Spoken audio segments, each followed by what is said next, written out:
So we have just spent the last hour or so just doing some necessary technical work and getting a few elements of some session zeros going. But we are more or less ready to begin. I'm just going to go ahead and do some, basic run-through. So, and by the way, for anyone who may be wondering about the pupper that's floating around, this is the lovely Twistifer, who is the pet of one of our players, Jace here.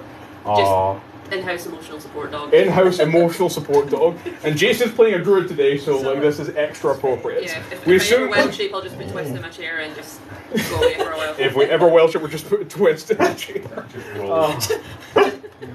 Fantastic. But yeah, for those of you who are joining us, we're going to be here until about 8 p.m. British summertime. We've got some folk that are hopefully going to be coming through occasionally, nipping through to play board games. But we've got this wonderful interactive space where I'm going to be able to change the scenery and setting for the players as they play. Hopefully create a nice immersive experience for us. And hopefully it'll give Twist a little something interesting to look at too. But yes, I'm just going to go ahead and very, very quickly, hopefully I'm going to think about that. Yep, so we've got our 4 players right here, and then we are going to go ahead and grab the sheets that I had written up. Let's see here. Emails for here. Okay, Outlook, and so for those of you who are going to be joining us, we're going to be running a game of D&D 5th edition. I basically wrote the scenario for an entirely different system when I was in university, and then I've converted it for 5e for this event space, just so that we can make use of these wonderful facilities here. We've actually got 4 split projectors going across the entire room, so as I'll be playing, I'll be changing up the scenery to kind of match with stuff and get a really, really cool vibe going. Let's just go ahead and grab the story here, though, and then we can get started. Okay, right then. All right, folks. So, those of you just joining us, let us begin our little session. So, in the town of Dundarach, some 200 miles north of the capital, witch trials have begun. In the wake of sickness, failed crops, dead and missing livestock, disease, increased aggression in local wildlife, and general ominousness surrounding the town elders and local clergy have been quick to suspect witchcraft, and have already tried and killed 2 women, the widow Greta McCreich and her daughter Jenna, by burning them at the stake. Still, the curse has not subsided, and despite many in the village wanting to keep the investigation under the control of local members of their own community, the council have raised considerable funds and have petitioned several worthy adventurers to help find and eliminate the witch. And as some of those worthy adventurers, perhaps some who've been called here from other places, perhaps who've come here on their own volition, that we find now on the back of a cart, absolutely stinking of garlic. All of you are on the back of one of the few carts that was moving through towards Dundarach at the time. And yes, the eccentric cart driver is sitting there, and the only advice you were given from those varying individuals that you were talking to as you were passing on the road to Dundarach, the only people that knew of this particular cart driver gave you one unwavering piece of advice: don't ask the cart driver about garlic. Why is everyone looking at me? It's a warning stare from me. I'm just sort of like, I'm not doing anything. Listen, all I'm saying is we're going to be really safe from vampires. it's the middle of the day. You can see basically there's hair and wrinkles growing out of setting this guy's face that he's just staring out 1,000-year stare as he moves the car. This pallid donkey dragging it with all 4 of you on there. Again, just pounds and pounds of fresh garlic right out of the soil, all around you. It's honking. I'm just munching on a clove quite happily. He looks at you almost approvingly. I'm not approving. What the? What? It's eating raw garlic seems a bit. It's actually got a lot of health benefits, you know. It does in fact have a lot of health benefits. Yeah. The thing you need to understand about garlic, as opposed to your other alums and assorted vegetables, is that its anti-inflammatory properties are best assessed when consumed directly. Yeah, I've never had joint pain in my life, buddy. Nor have I! And he just continues there, sitting there, waiting until he receives another garlic-related query. You should try some. Cathal just stares off. No, I'm fine. Out of the car. I don't want Throws it a to small like, get stuck in pouch my... and just starts rolling up. These days.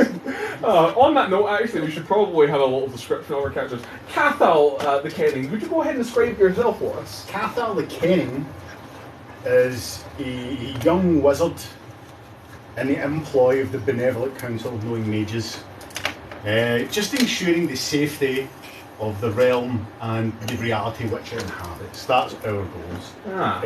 He's in his late 20s, a pale young man with a rangy, slightly gaunt build. He has a short pointed beard and a man bun. He wears a sort of dun-coloured cloak. I know a wizard with a man bun. Yes. Oh my god. Which is hidden beneath the sort of the typical, again, dun-coloured wizard's cap. So you have the traditional pointed wizard's cap, but you also have a man bun. Listen, you're a wizard, it's going to fall out at some point. This is very important, this is very important. So just to clarify, you don't actually have the man bun on display. No. So it's just hidden under the cap. Just for you. Is the man bun, It's just for you, is all. Is the man bun so offensive that people can see it despite the fact that it's under the cap? No, it's just a practicality. There may be a little bit pointing out the back. Small hint of man bun. A small hint of man bun, yes. It's to stop his cap from blowing off in the wind. For fuck's sake. Because they charge us for replacements. We've raised it with the union, but you know, I do need to hang on to this till that's resolved. Oh my lord. Have you ever thought about like putting little loopy things? No. The certain decorum must be maintained. See, if you just grew your own antlers, then you could just hold anything on your head if you wanted to. Cathal just stares at you, and from within his cloak he takes out a little notepad and he just notes that down. He's just like, okay, alright. I'll hook you up. Grow own antlers. I mean, I can hook you up next time my family are shedding. Again, reaches in, takes out the notepad, notes that down. She's like, I'm just going to go into this. That's interesting. Family shedding. Underlined. So Cathal is like going his makings and bantering like back and forth with individuals. And you're just on the back of this like. And by the way, the individual, the wonderful garlic enthusiastic individual that's like running this, his name of Jean Boucault, the Garlic Man, as he is known. A suspiciously foreign name. Oh no! Like there's a few like members of the Alt Alliance. This is some fantastic garlic, my man. Like where do you get this? I grow it from various specialty operations in the realm that take us to find marshy, yet in some regions also sandy soil, so as to find appropriate conditions with which one might grow optimum garlic. Exactly. And you need the soil to be the right acidity. Indeed. Exactly the right amount. Honestly, mate, this is some of the best garlic I've ever had in my life. Like props. I thank you very much for this. Do you mind if I? Yes, please help yourself. He just takes a clove and he starts like chewing it himself. Gary No, he just puts it underneath his gum like he's chewing like tobacco. He's got the whitest teeth you've ever seen. He's got aromatic dip. Oh yeah, okay, to clarify, this man, like every butt part of his sweat is reeking of garlic, but he has the best teeth you've ever seen. Yeah, very, very healthy. I'm convinced this man has pickled himself. Very, very possible. On that note, actually, could you describe your character first, please, Dave? Hello, my name is Nigel Phineas Canterbury. I look like Matt Berry. That is it. And I am a warlock. Oh, are you telling people that? That was the question. I'm announcing it to the crowd. Good. I'm looking at the hard camera. And I'm telling them. I'm not telling the weird garlic man because I am convinced he will try and kill me.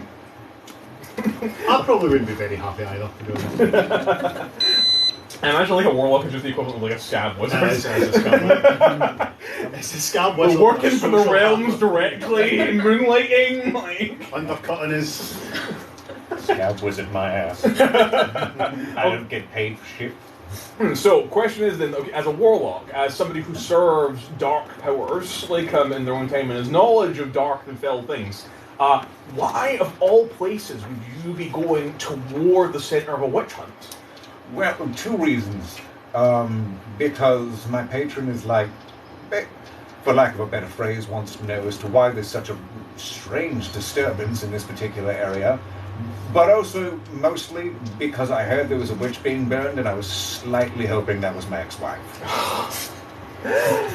Oh my god. Okay, so your patron is sent here, primarily like because you want to do their info, which makes sense. Demons naturally don't necessarily work together. Like, so if there's something evil that's going on there, or some other witch planning their craft that's working to another one else's lane, they may want that circumvented. Yeah. Mostly, he's a very jealous.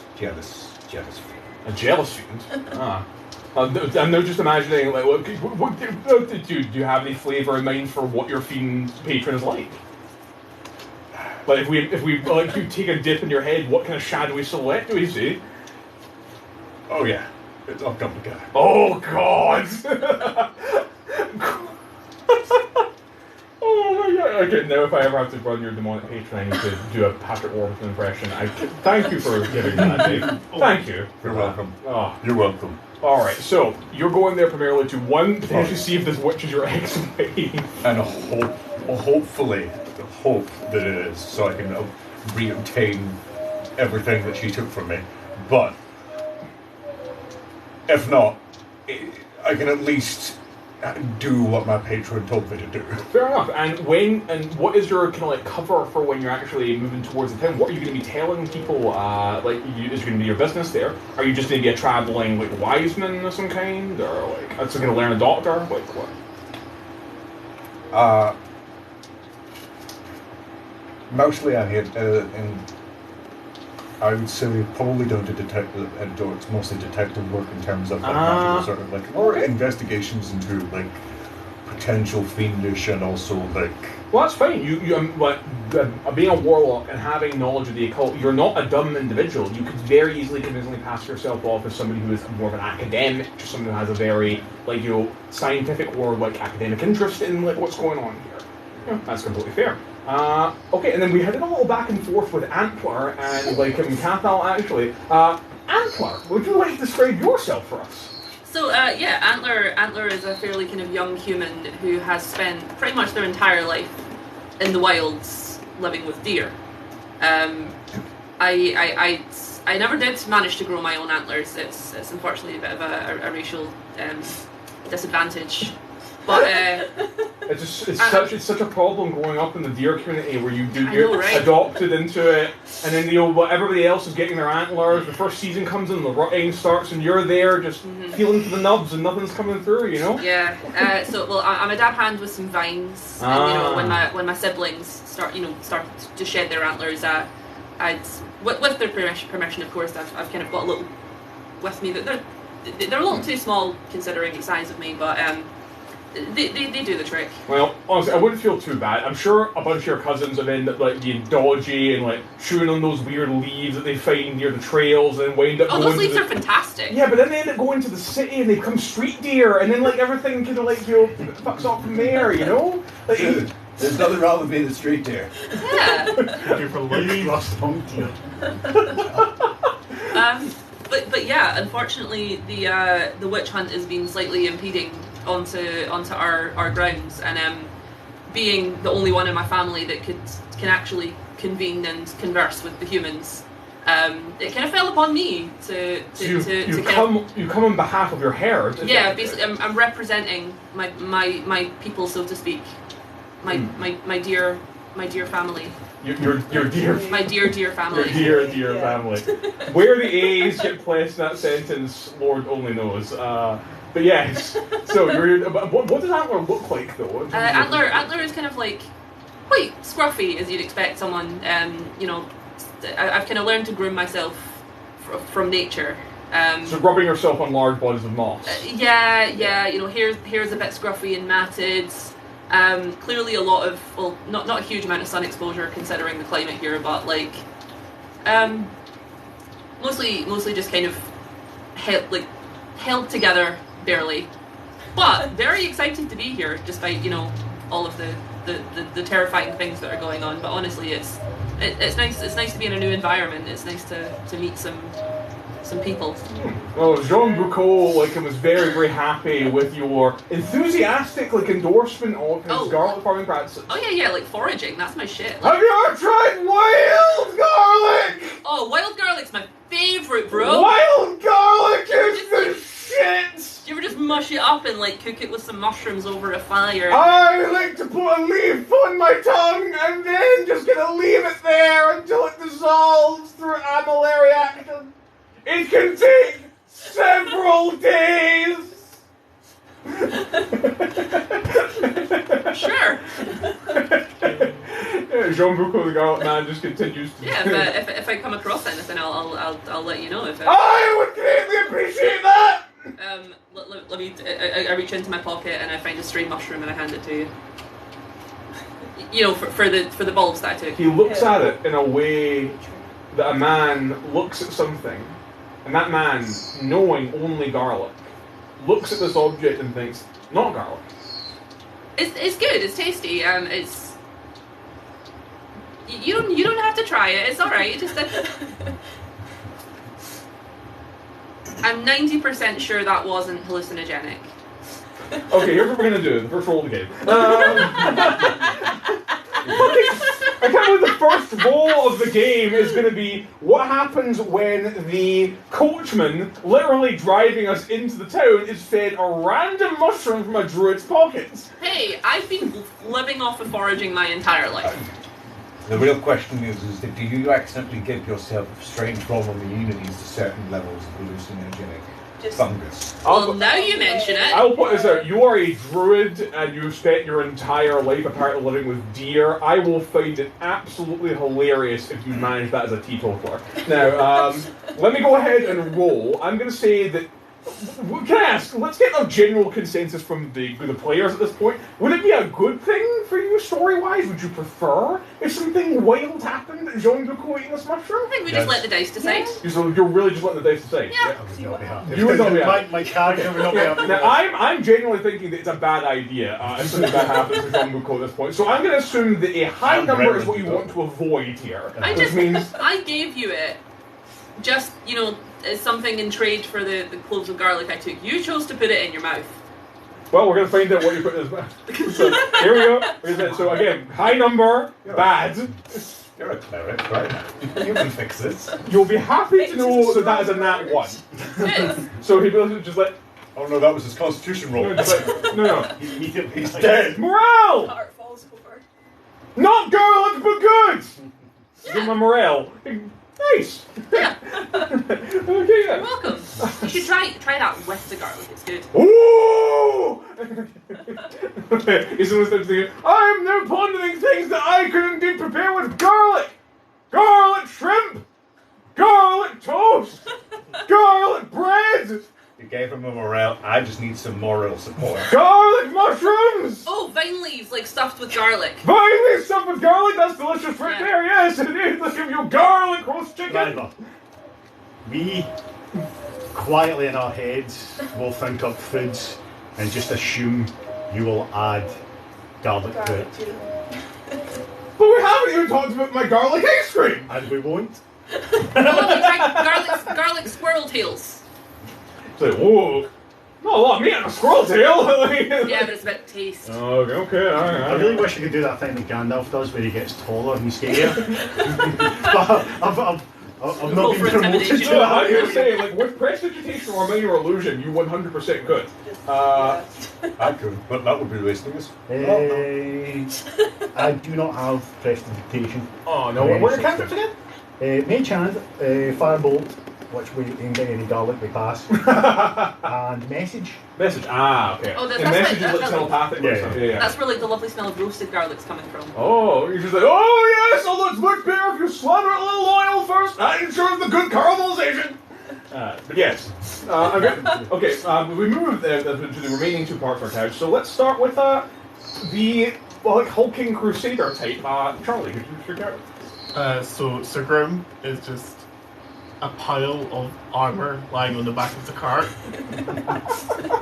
The rest of the party are unsure if it's just a pile of armor, a person that is asleep, One person that is very, very, very still. Has anyone thought to poke the tin man with the stick? I have tried poking, nothing happened. There was no noises, just clanking noises. There's just like a slit in the armor where there should be eyes, but there's just darkness. Can I pick up a clove of garlic and try and just like chuck it? See what Ting. through it.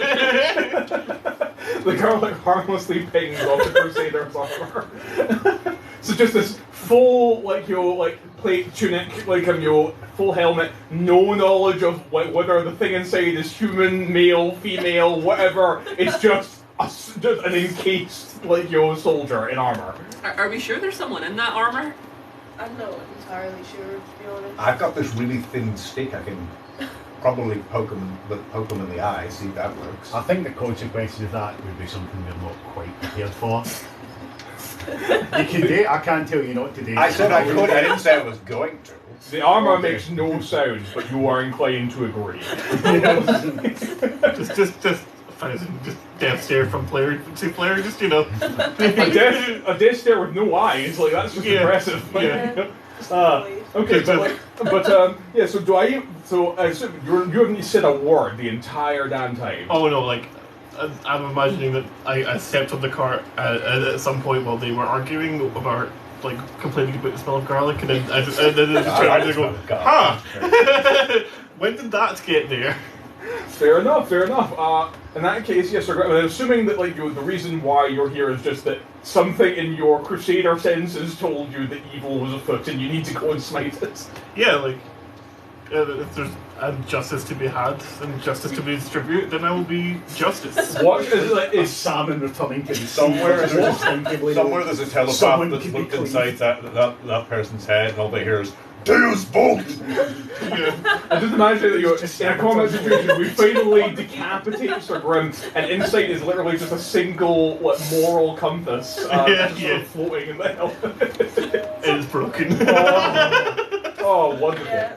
Wonderful. Okay, so Sir Grim with their loads of directions on the back of the cart, and that just leaves Alethea's character. Alethea, could you introduce your character for us? Yes, so my character's name is Yelena Starridge. She is a young cleric from the Temple of the Life-Giving Mother, or Temple of Life to its friends. So she's a cleric, but she's also a student on the side, so she likes this whole religious thing, but she wants to know why things can be brought back to life and why they sometimes change into something else, you know. You understand the fundamental of how, you also kind of need to know the why. Yeah, I want to know why. How, the answer is God. The answer is why God? How is up there, the why is poking it with a stick, or scalpel, you know. No longer alive, magical reviving. Exactly. Science.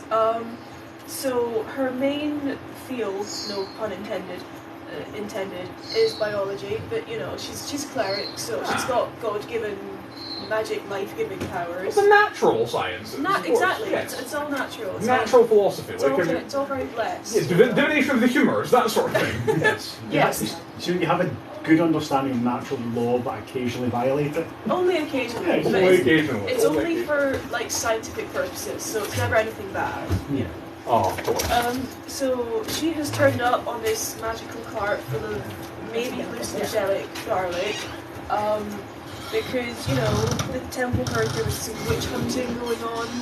Have you asked John McCall if the garlic is hallucinogenic?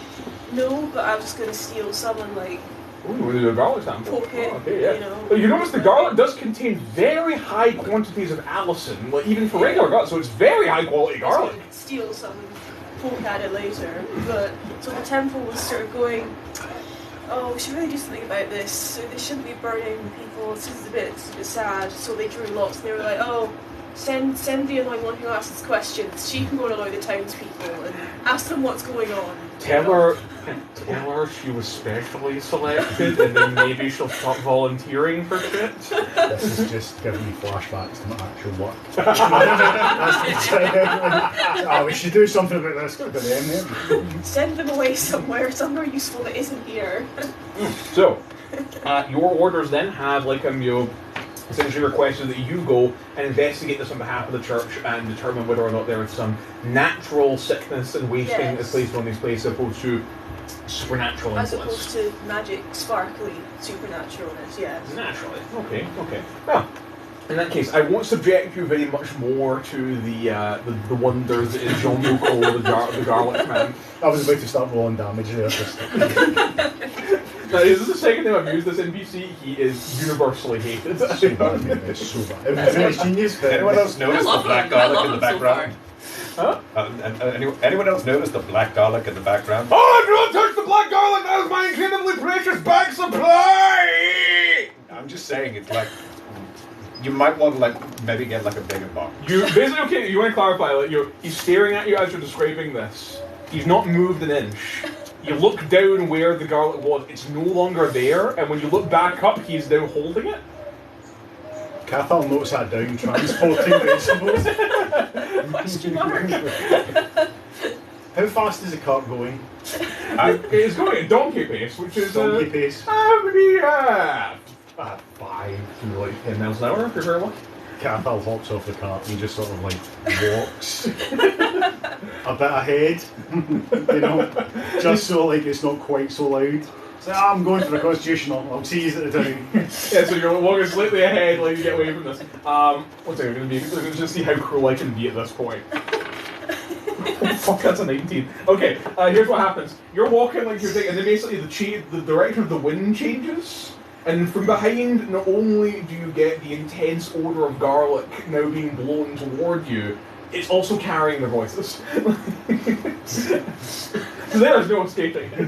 I wait dejectedly at the side of the road until the cart goes up and just hops on the back, and then realise I'm sat next to the paladin and just shuffle further up, just sort of like, I'm not fucking doing Yeah, like it's like it's not there's an actual change. The smell of garlic is what's overwhelming, but then basically there's this another like not quite a smell, but like an aura of like menace, and then you just turns like to the left and there's this rusted, pitted, blood-stained crusader. Are you just constantly kneeling on your sword? Like is that just your go-to?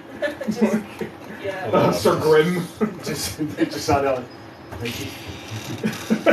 But in, It's like when it's the last home from Glasgow and you end up, Yeah. last train home you It's end up the last standing for something train, scary. You just have to like try and like non-threatening but no afraid. But indeed, so you continue. I'll say that basically, like you continue along the road towards Dundarach proper, and at Dundarach proper, you then come into the town proper.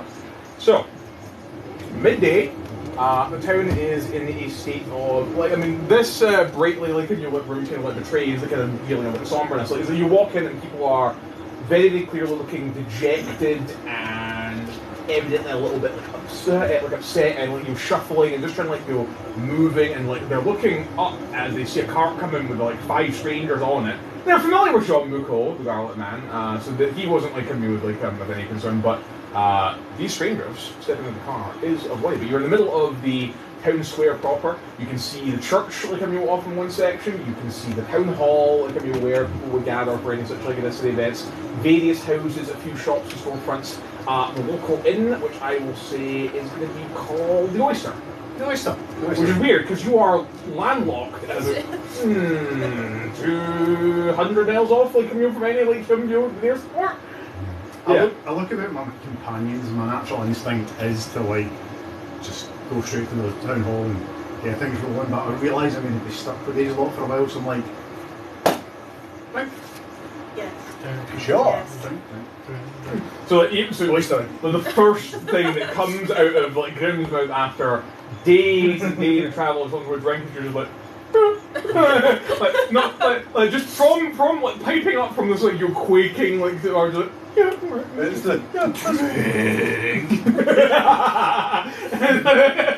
you see the grainy subtle drink. We'll get you a double, alright? This is the first time that I've been in a town in over a decade. So what are your? Yes. So yeah, you're going. You're probably looking like a proper outlander at this point, aren't you? I probably don't smell too great either. Well, nobody here does I really. don't think anyone knows. Yeah, they all smell like garlic. I smell like a decade of living in a forest. You're in a town of sheep farmers, and other small associated industries. But it's basically just a whole bunch of collective different farms with a few necessary buildings like you kind of collected in there that serve as local infrastructure. You know, an ironworks like a wee like a not farrier, basic kind of stuff. Yeah. Yeah, like Dundarach I will say has a population of we'll say around 1,000. Okay. Yeah, so enough to call a village, but not like more than a village, but not but a town basically. Yeah, typical sort of like rural settlement and a town. Yeah, but like but you're all thinking the pub, right? Yes. Alright, okay, so yeah, you head in and towards the oyster. Interior. Ah, yeah. I thought that was bird. I thought that was the dog like whining there. It's just birds and the back end. No, it's just birds. Aye.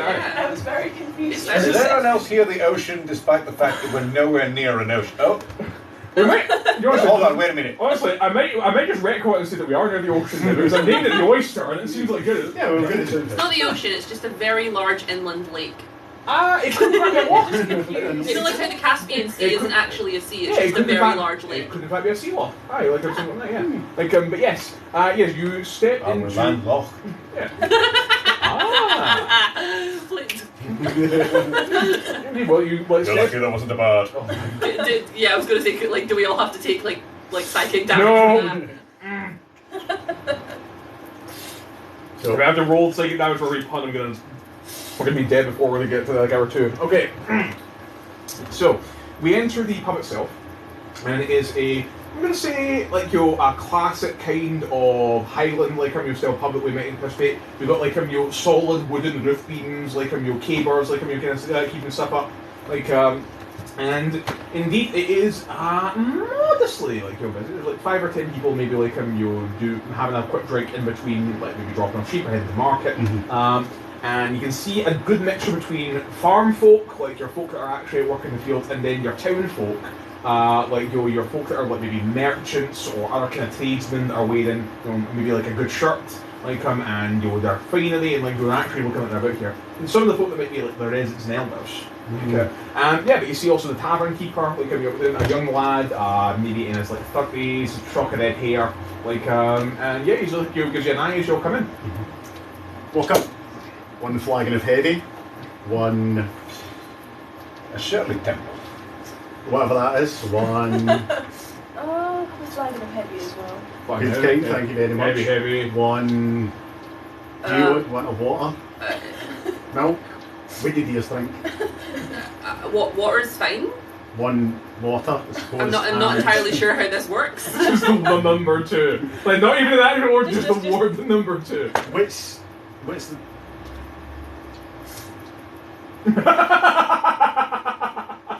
I think they 2 mean. flagons of heavy and 2 whiskies. Just Okay, I like finally the table where the elders are. If we could buy a round for them as well. that's fine. Like, in that case, one second, just look And over. immediately start drinking. Yeah, so just like just like, Alderman Colsack, like you're just like these nice folk have brought a round for you, like you're like, oh, that's very kind here, like guys. So he sets up just like so he sets up just like hi, Alderman Peter Colsack, nice to meet you. Cathal McCreich from the Benevolent Council of Knowing Mages. We understand you have had some difficulties here of an arcane nature. You notice that like a few of the farmers immediately shuffle out of the tavern. Yeah, it's like aye, that we have. Yeah, and just like are you together then? All these? I suppose. We came in the same same garlic van. Yeah. Caravan. Oh, aye, John McCoy. At least 3 of us have an interest in resolving this matter, to the benefit of your town, of course. And they're here. Just the suit of armour. Dear girl, Just and nods. Just nods. So you notice there's like a tiny drop of sweat that starts to form, and so just looking at you, he's like, aye, that would be, yeah. So, if you can render any information about the disturbances, this would be most happily for us. And I gesture again to the terrifying nightmare. Just like, I'm not even threatening, I'm just like, please, for all of our sake, just nodding at him. They're just like, great sort of, like their sword at the side and just like double fisting whiskeys. Actually, I We turn back, and he's like, like drawing in a colouring book. Brown to be eaten. It's just like there's like just wax all over the thing. The medieval taverns come with those like placemats that when the crayons, like That's little In this packets case, of they crayons. actually do, yes. Like, Yeah. it's cloth almost. I'm looking at it, trying to figure out what kind of map this is supposed to be. Not realizing that it's just, a maze that I'm supposed to solve. Oh no, it's a really, really cute, like, drawing of like a cartoonish looking frog, like, in a little circle that goes like this. It's like, you need to try and get the frog in the hole. Like, you need to help the frog get in the hole. Yeah, so You need to help the frog get what? so- You need to help the frog get in the hole. Yeah. Oh, get in the hole. I thought you. Never mind. Yeah. Hand to God. Yeah. So Oh. yeah. Frog. Sorry, it's just the image of like this like this deer like druid, just helping this bird like Oh, sorry, I never introduced myself. I'm Antler. Nice to meet you. Antler. Yes, with the. I'm from the Dundarach Moors. Oh, Yes, you're one of the druid of the moor. Oh, right, okay, aye. Yes, lovely to meet you. As you tried to shake my hand, I kind of Like you head by the way, bumped you you from the kind side of of noticed the that like way when that he moves you're to with- shake your hand, although he's looking around, like almost checking to see who's watching him shake your hand. I'm not trying to shake your hand. I'm trying to like give you like a head bonk. Oh. Okay, he's just like, oh, what the? It's just, what was that? Oh. It's a deer thing. It's a Yeah, deer thing. Antler. Oh. antler. Oh, Yeah. okay, right. Yes, I live. Yes, I've been living with the red deer for the last twin. No. An amount of time. You can count by seasons. Yeah, but after a long time, you kind of just stop counting. Fair enough. Also, it's basically fancy Scotland, so there's like 2 seasons. There's like it's true. It's just like, It's wet and inexplicably I was about hot to say, for 2 days, yeah. and then wet again. There's wet, humid, and wet. oh, it's been Yeah. 50 inexplicably hot. So And that was just this week. It's been 50 inexplicably hot, like interjected by 49 inexplicably cold. So therefore, it's somewhat. I don't know. it's like, Then there was that weird season where it was raining frogs, and I wonder what that was about. Yeah, mind Oh, that. we had a feast that time. do deer eat frogs? When they have to. Really?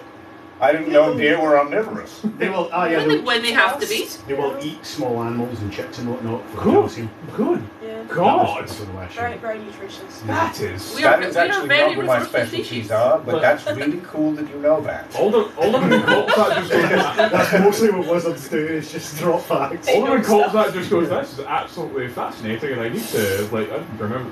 I'm a bit weird that next time I go hunting, I need to check your stomach, see what's in there. You. Sorry, I mean, not that I would ever hunt. I would never hunt with the Lord's permission anyway. So, The Lord gives permission to hunt deer.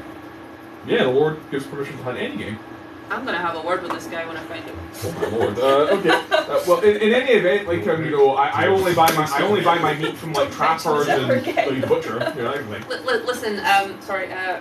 Can I get like some mud or moss in my water? This doesn't taste right. The bartender, whose name is Lachlan, by the way, is just like, you want me to put mud and or moss in your drinking You water? could put like some of that garlic you got in there. Yeah. Good idea. Oh my goodness. Yeah. You pull it with a I just Jean-Buco. I just turn around to the bartender like, Jean-Buco, he's just like.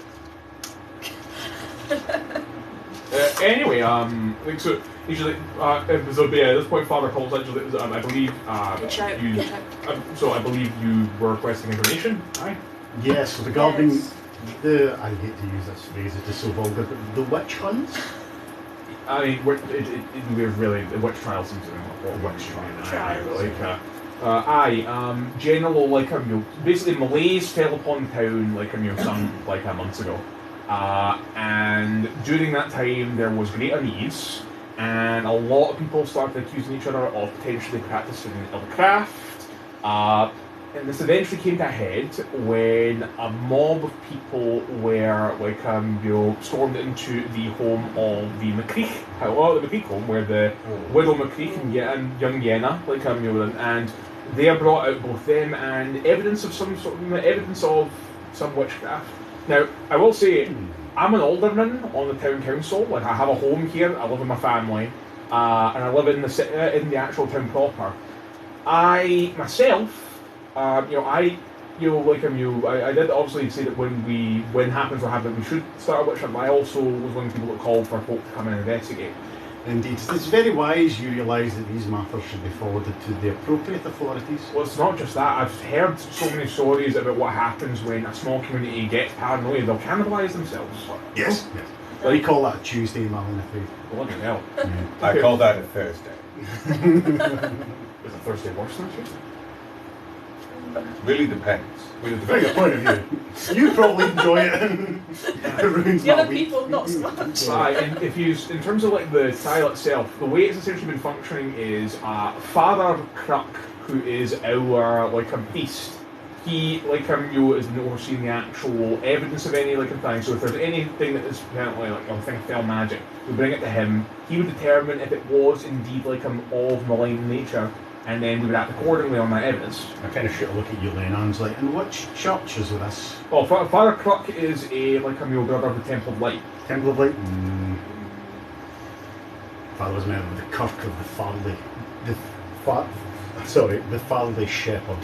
Farley Shepherd? Yes, the Temple of Light boys, you can get a bit excessive. I would say this, he's no zealot by any means.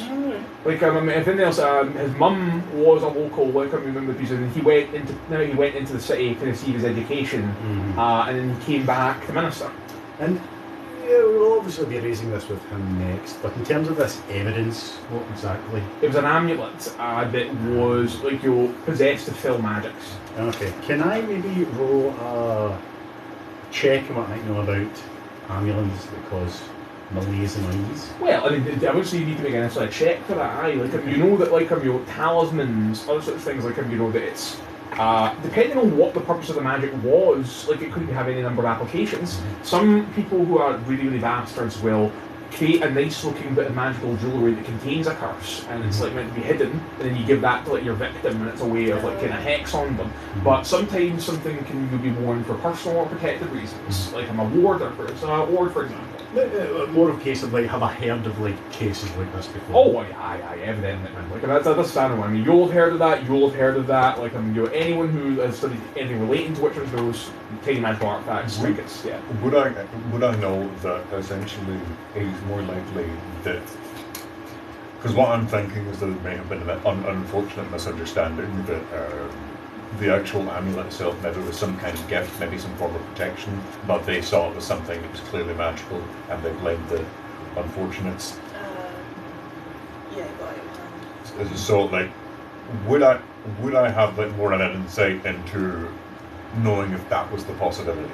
Well, I mean, without actually going to talk to Father Cruck and then getting his side of it, and also maybe seeing the amulet, if it is indeed still around, you might not know, but it's certainly a theory, 100%. It's, if anything else, one of the really common things with people who aren't, members of established religions, or I like to say the sitting, them of the new religions, those of you who aren't maybe practicing more orthodox and stately, tolerated faiths, would know the difference between, stories of people, for example, practicing old pagan magics that were meant to be protective or purely holistic practice, and then they get tied in with devil worshippers and then get strung up. It happens often.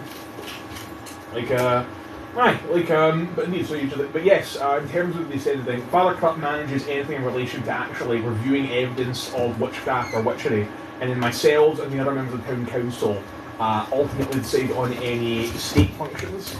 Hey, Kenny. Don't worry about walking through, man. It's okay. Anyway. That was a bit of a low stealth roll. that was a nat 1 on stealth. although a nat 20 on style. Nat 20 on stealth, 100%. Someone should queue up the Memory Solid thing. I was thinking it's a Naruto run, I have a small out of game question. Does anyone have a Type C cable? I will. Only the one that's charging the phone present. I know I've got one in the car, but I don't want to have No, just feel free to count through, guys. It's okay. Don't rush. It's fine. No, it's fine. Charlie's on a decent battery. Charlie's got the stream up here as well. So Oh, that's nice. so we can read what you're telling us. Oh, that's really, really nice. Like, okay, so, alright, so, where were we though? Yes, so, indeed, so, yeah, basically, Father Cuck, like, handles the actual religious, like, aspect of this, so he does the expert testimony whether or not something is necessarily evil, malign in nature of its magics. He's the only one qualified to do that in the town, and then the actual sentencing in terms of state action, in terms of actually putting someone to the death, that's the decision of the council. Well, I don't really have any agreement over the council, but I will be taking issue, possibly, depending how things go. I mean, here's the thing. As far as we're concerned, a witch hunt is technically a religious matter. So whatever authority Father Kirk decides to like bestow upon you, we need to just accept, whether or not we're like town elders or not. That's fair enough. But I still, well, at least I believe personally. I'm not sure how we can action this, but like, I don't want to believe a mere priest should be dealing with matters that are possibly arcane. No, I mean, if anything else, Father Kirk himself was like a mule for and bringing in some like a mule further investigation, or at least getting other members of the church. So, sister, the fact that you're here will be of benefit. Absolutely. Yes, I can help detect evil things. They usually go red. Hiss. So like and he goes for he looks for you at me though, like, and he's just like, I would say though, like your master good, you may want to be careful, like there's a lot of paranoia about the town, and a lot of folk aren't exactly very wise, but then it can the old ways. You know? They're old? Your ways are old, yes. Oh. Like contextually, yours are the ancient ways of the stones. What do they have against this? Just like well, I mean, the folk of faith, the new religions. Okay, I mean, I don't mean any harm. I'm here to help. No. I'm here to help my community as well as. I'm sure you don't. I'm just advising you might want to be a bit careful about certain practices you might do about the town. That's all I'm saying. Okay, I'll bear that in mind. I'll try and. Yeah. I don't know, like what advice can you give me right now? I mean, here's the thing. Okay, even he's just like, I mean, I don't know. I mean, like, for example, if you do need to get some blood for your rituals, please don't like. Blood? We don't do blood rituals. You don't? You look. What do you think I am? I can druid. You sacrifice people with stones and like you'll dance naked in the moon. No, we forage and we worship nature, and sorry, the only blood that we ever use is. Sorry, I'm now beginning to realise how ignorant I sound. Yeah, a little bit, buddy. I'm really sorry. It's just that I've never interacted with a druid before. Okay, well, listen. I get it. I mean, I've never been in your town before either. Like, I just want to. I'm very sorry. I didn't mean to. Like... Listen, man. It's don't worry about it. Don't worry. Okay. Look, we're all here for the same reason. We just want to. I just want to get this over and done with, so I can go back to my community. And listen, your town is gorgeous, and I will try not to offend anyone else. Well, if anything else, I would say I don't know if you were wanting to just purchase lodging here. I don't. Do you have a bath? A bath? That might make me blend in a little bit better. Well, do they get welcome to the I can organise a bath. Yeah. Go. We're good. We're fine. We're good.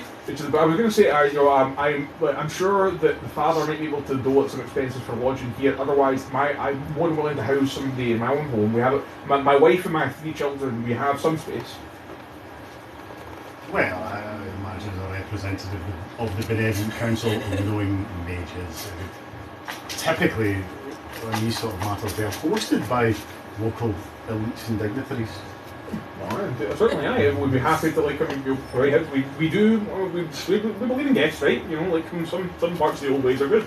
I will be claiming expenses for tavern lodging, not just when I get back to HQ. So if anybody asks, I definitely stayed here. Sorry. How do expenses? I mean, I've got my usual trading bits and pieces. But I mean, you do want money, right? Money isn't something I'm particularly involved in. I will be handling her reward money should there be any. His there. So he made for. Oh, sorry.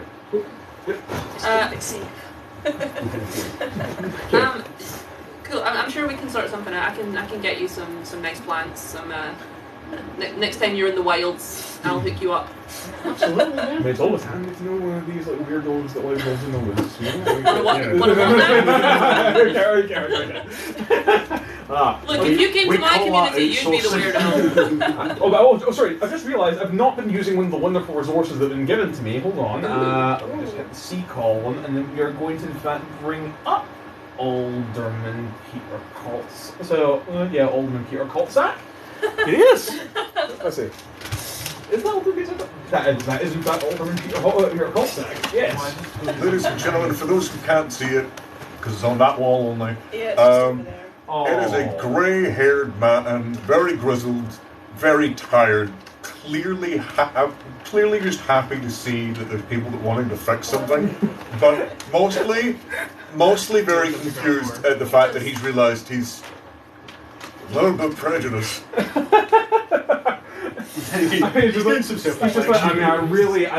I've read so many of those pop culture novels, you know, like, and they all make. I mean, it's all silver sickles and like like holly reeds and stuff like that. Like, Who is the author? I don't know actually. Like, somebody called Stefanius Mier. Like, yeah, no, that makes sense. Yeah. He's racist as shit. really? No. Incredibly. Oh my goodness. Oh. She's the type of person that would unfortunately say some really mean things about a dragonborn. Oh no. Okay, well, so. It's not your ex, is it? Stefanius Mier? Is Stefanius Mier bewitching your ex? Well, I mean, unfortunately. So Stefanius Mier is not only, like, canonically now, your ex, like, your ex-partner, your ex-wife, but is also the author of terrible, inaccurate witch-hunting literature that in some way, like, wrongly portrays druids as well. She's a horrible lady. She's actually one of the most wanted. Stefanius Mier? Yeah. Killed an archmage 2 years back. So just to clarify, Stefanius Mier is a witch. He says he's holding up one of her novels. There has been allegations. Just throws the fucking novel into the fire. Like, you see it like burning. It says something like, you know, like moonlight supposedly in the else, or like, you know. Officially, there's ongoing investigations. Unofficially, she's gonna have to get got. So he's just like, so basically that you're like, you with a you like bounding like just over the door, just like Lana, like his wife, Lena Coltsack steps out. 1 second, so C, and then good wife Lena Coltsack is pad 7. Did you see Lena? There she is. Okay, so yeah, Lena. Okay, so Lena Coltsack steps out, just like, what is it? I was like, Peter, what is it? Just like, get all that Stefanius Mier out of the house! She's a fucking witch!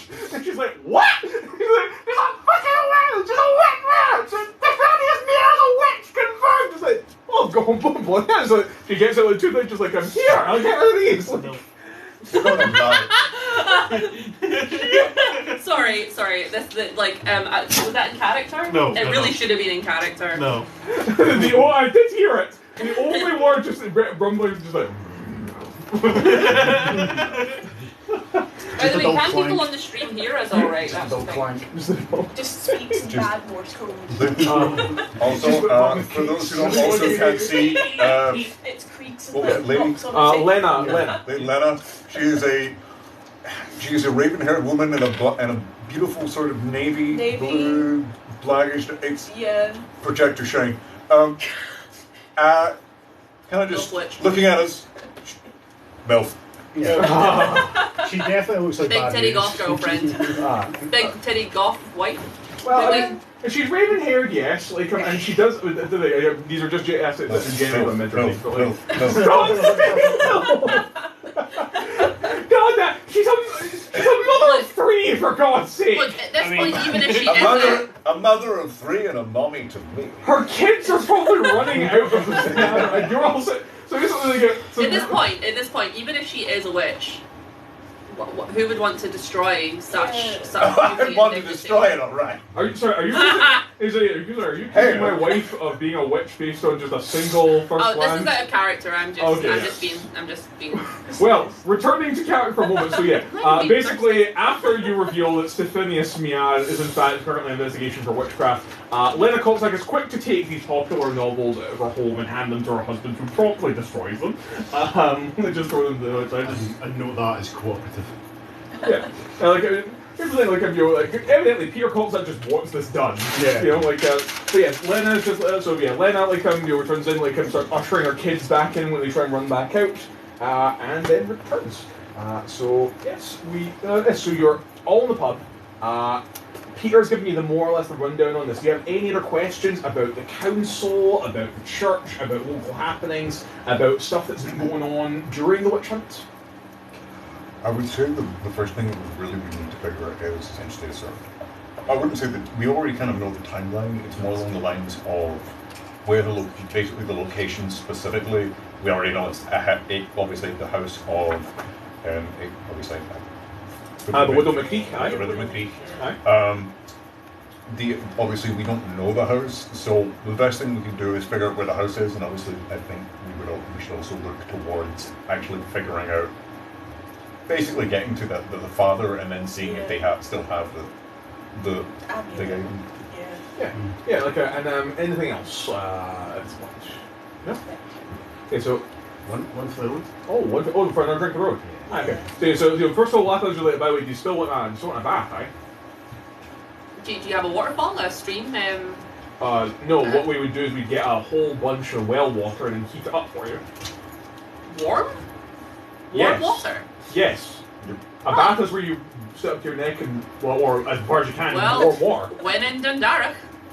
Okay, basically Lethbridge you do, and yeah, they've got a pretty decent half tub, well not quite half, but a 3/4 tub almost. You imagine those little tiny wooden washtubs. No, it's a little bigger than that. It's enough that you could easily get in there and then maybe get up to chest height. It's steaming warm and lovely, and maybe they even have a bit of nice soap or some herbs to throw in there.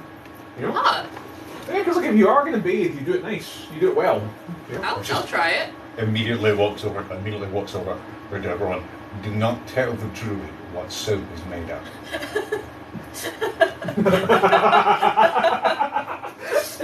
Just say it's magic. It's magic. What? There's a strange lump on the side next to the table there, and actually, it has some of those strange sigils that the normals carve in there. The sigils of Saris, Ophrus, Epiadas, and Pius, you think? If you remember your studies. Sop.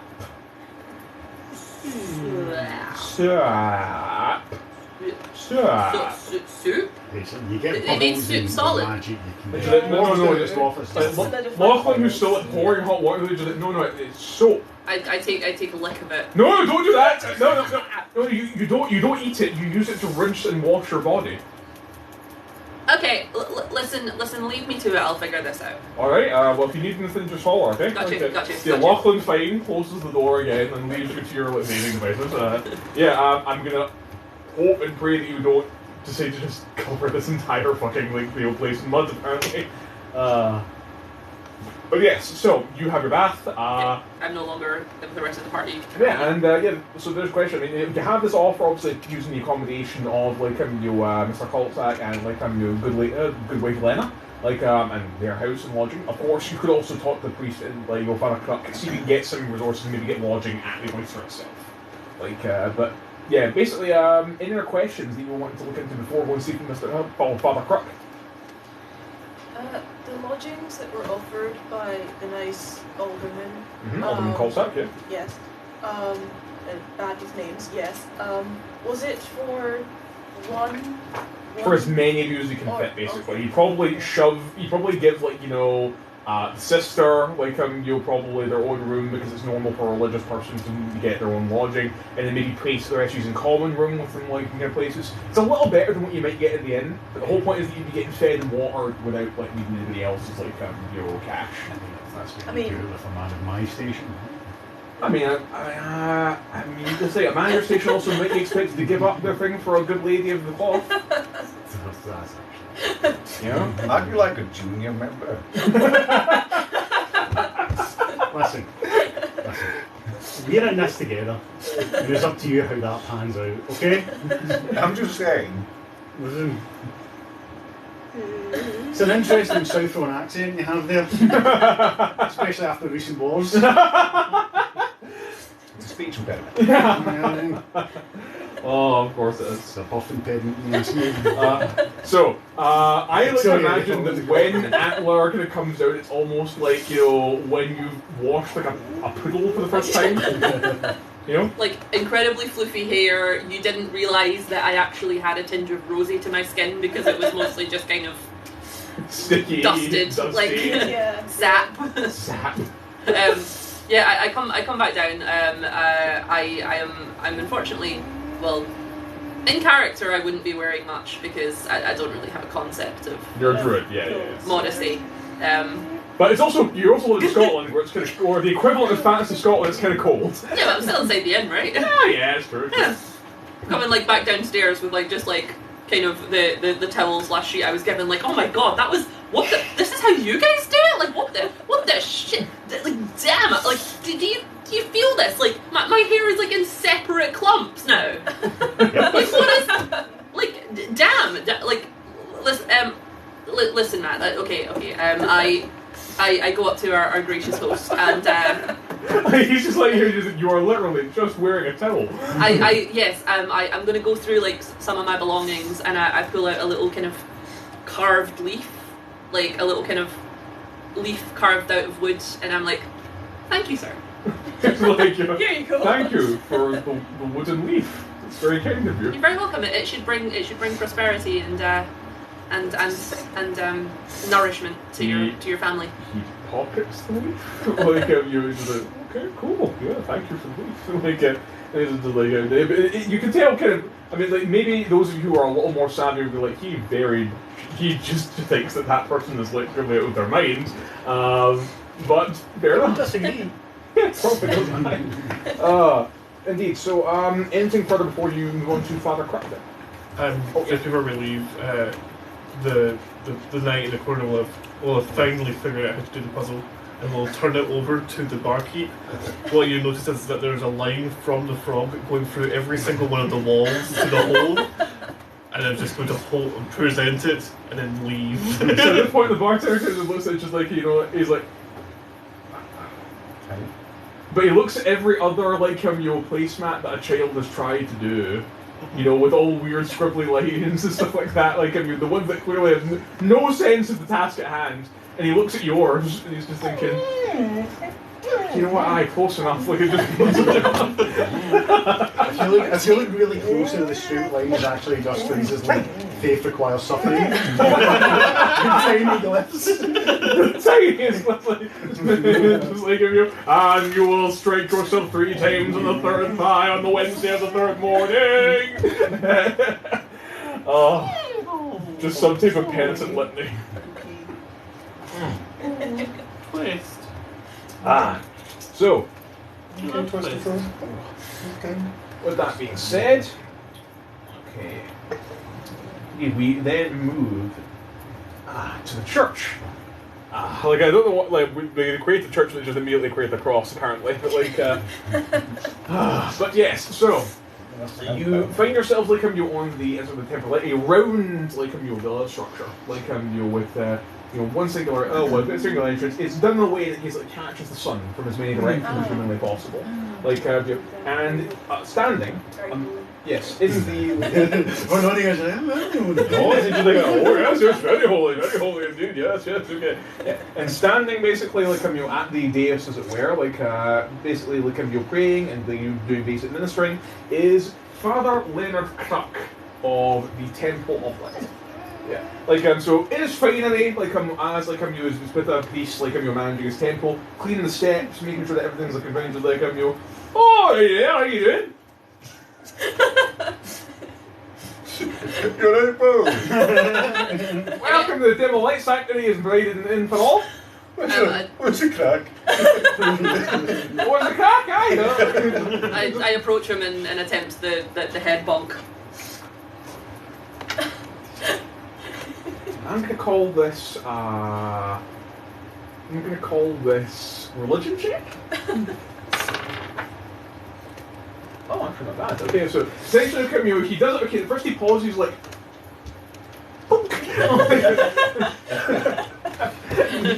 And he answers like in a very broken bit of it. It's just like may your fields always bear much fruit. And to you, sir. Yeah, I don't really ken the old ways, but like how you do good folk through it, side. Cheers, man. Cheers. Aye. And so just like, so what can I get you, right? Oh, are you here for the pay? Or are you here for like services? Or are you? I just like the knight just like walks straight past it, leans towards it, moves towards the altar, and just kneels and starts praying like desperately. He looks at you just like oh, serious one, aye. Like so he goes over, okay, like and he just starts like politely dusting like with all of it. Like you can't tell. Are they crying? Are they good? It's just a good day out there. Yeah. Everyone else just hears whipping here and say this.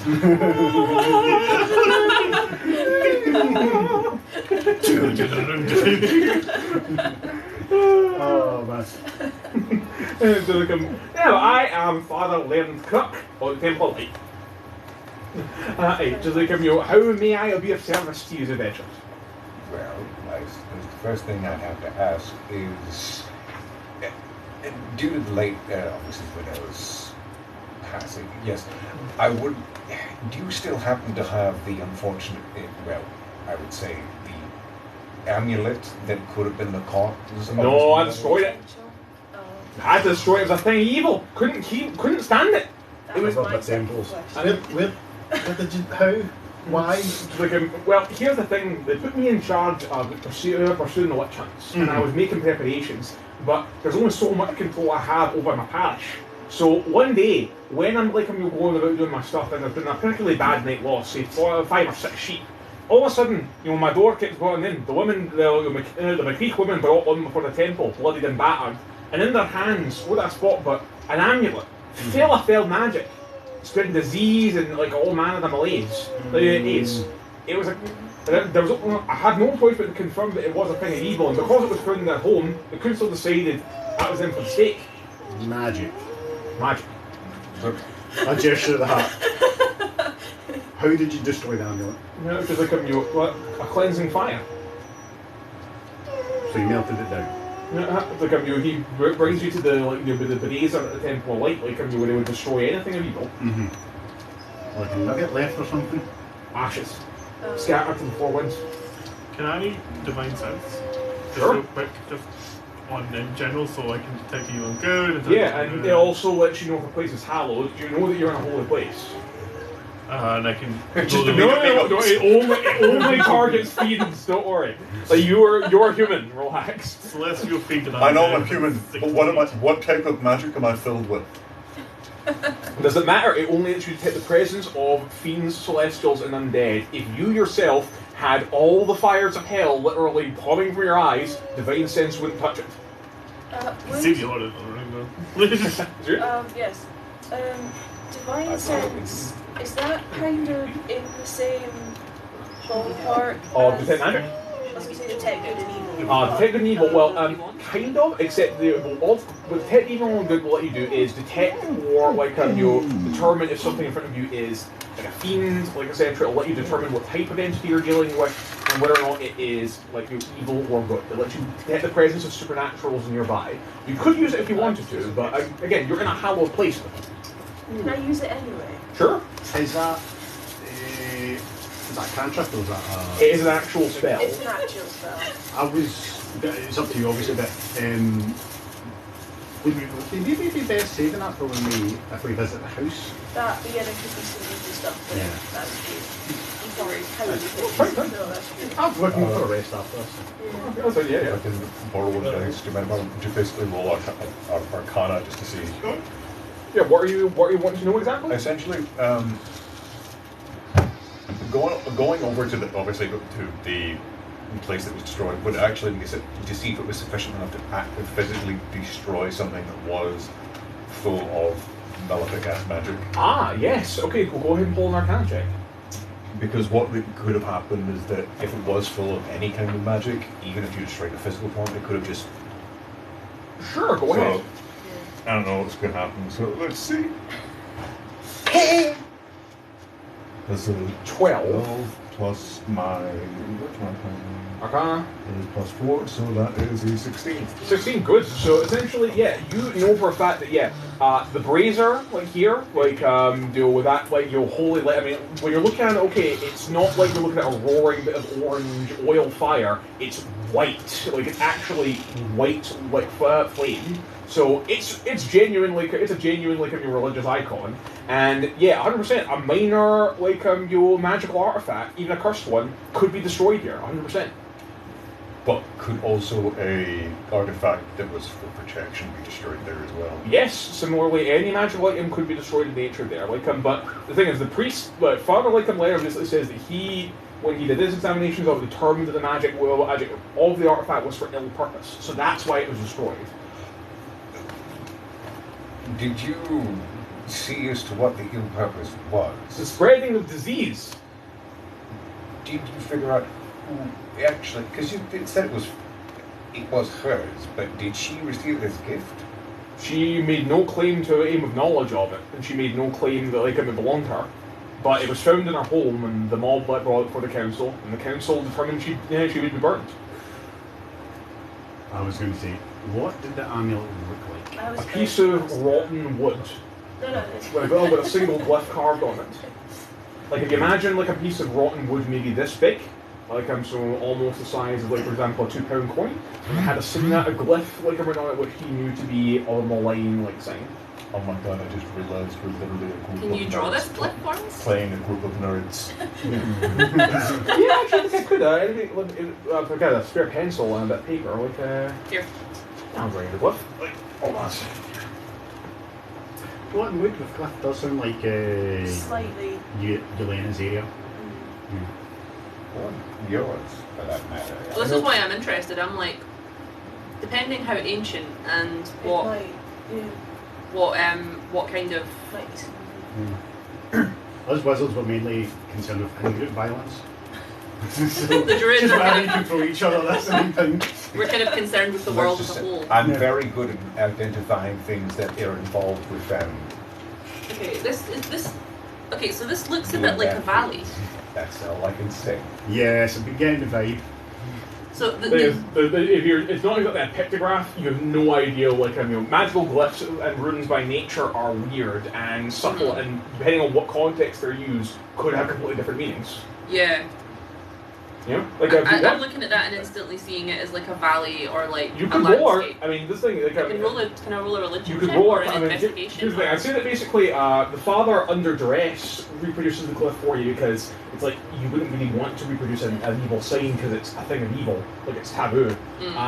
But you reproduce it for you because he knows that you kind of know about these things a little bit. So yeah, you can go ahead and roll your choice between religion or arcana. That'll be religion for me. Could I use the help action? That's a You could use that's all a time. 16. 16. Okay, again. Now here's the thing. Sorry, forgot your character's name already. Nigel? Nigel's offered you the help action in this case, so that can let you roll with advantage if you go. Cool, I can do that. So it's currently a 16 or Yeah, the 16's the highest. 16.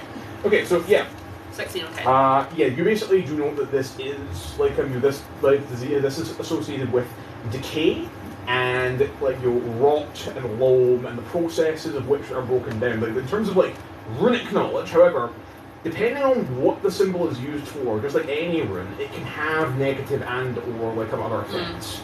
You know, like however, the fact is the father says he found this symbol on a like thing. It was a spell that was causing wasting and other such illness. Clearly, it was of evil purpose. So are we? It would be reasonable to assume that necromancy is involved. Might be necromantic in nature, but it could also just be like that because rot was the kind of theme there, decay. Can You I know? give a quick arcana check? Aye. Knowledge of various. But it's Like if we're dealing with like basic idea, if we're dealing with like disease, or decay, if it's anything that's sort of like. Just noticed you picked the right one. Ah. So, see, what do you roll for checks? So yeah, if I got actually like in the minutes, but like, what do you for checks, sir? What dice do we use for checks? Oh, you just roll standard d20 and then you add whatever modifier is relevant. How you do? I got a 2. 2. Well, with so I got a 7. So you got 7. Yeah, for like I'm setting the like in you rune you. I'm gonna go to. I don't know what that is. Is it a weird? That's a nat 20. Nice. Yeah, you just roll a crit. So okay, I'll say this: on a crit, you look at the symbol, and then you, with your occultist knowledge, because you are actually secretly a warlock, you instantly recognize that sigil to belong to a demon of some description. That's not. This could be one of two things. The world's most coincidental smiley face, or a mark of a demon. The fire coach goes, DEMON! Like, he's just on like full red alert. He's already got his holy symbol in water. Where's the demon? Interesting. Tell me where the demon is! Interesting, you know that, Nigel, but like, we'll burn that bridge later on.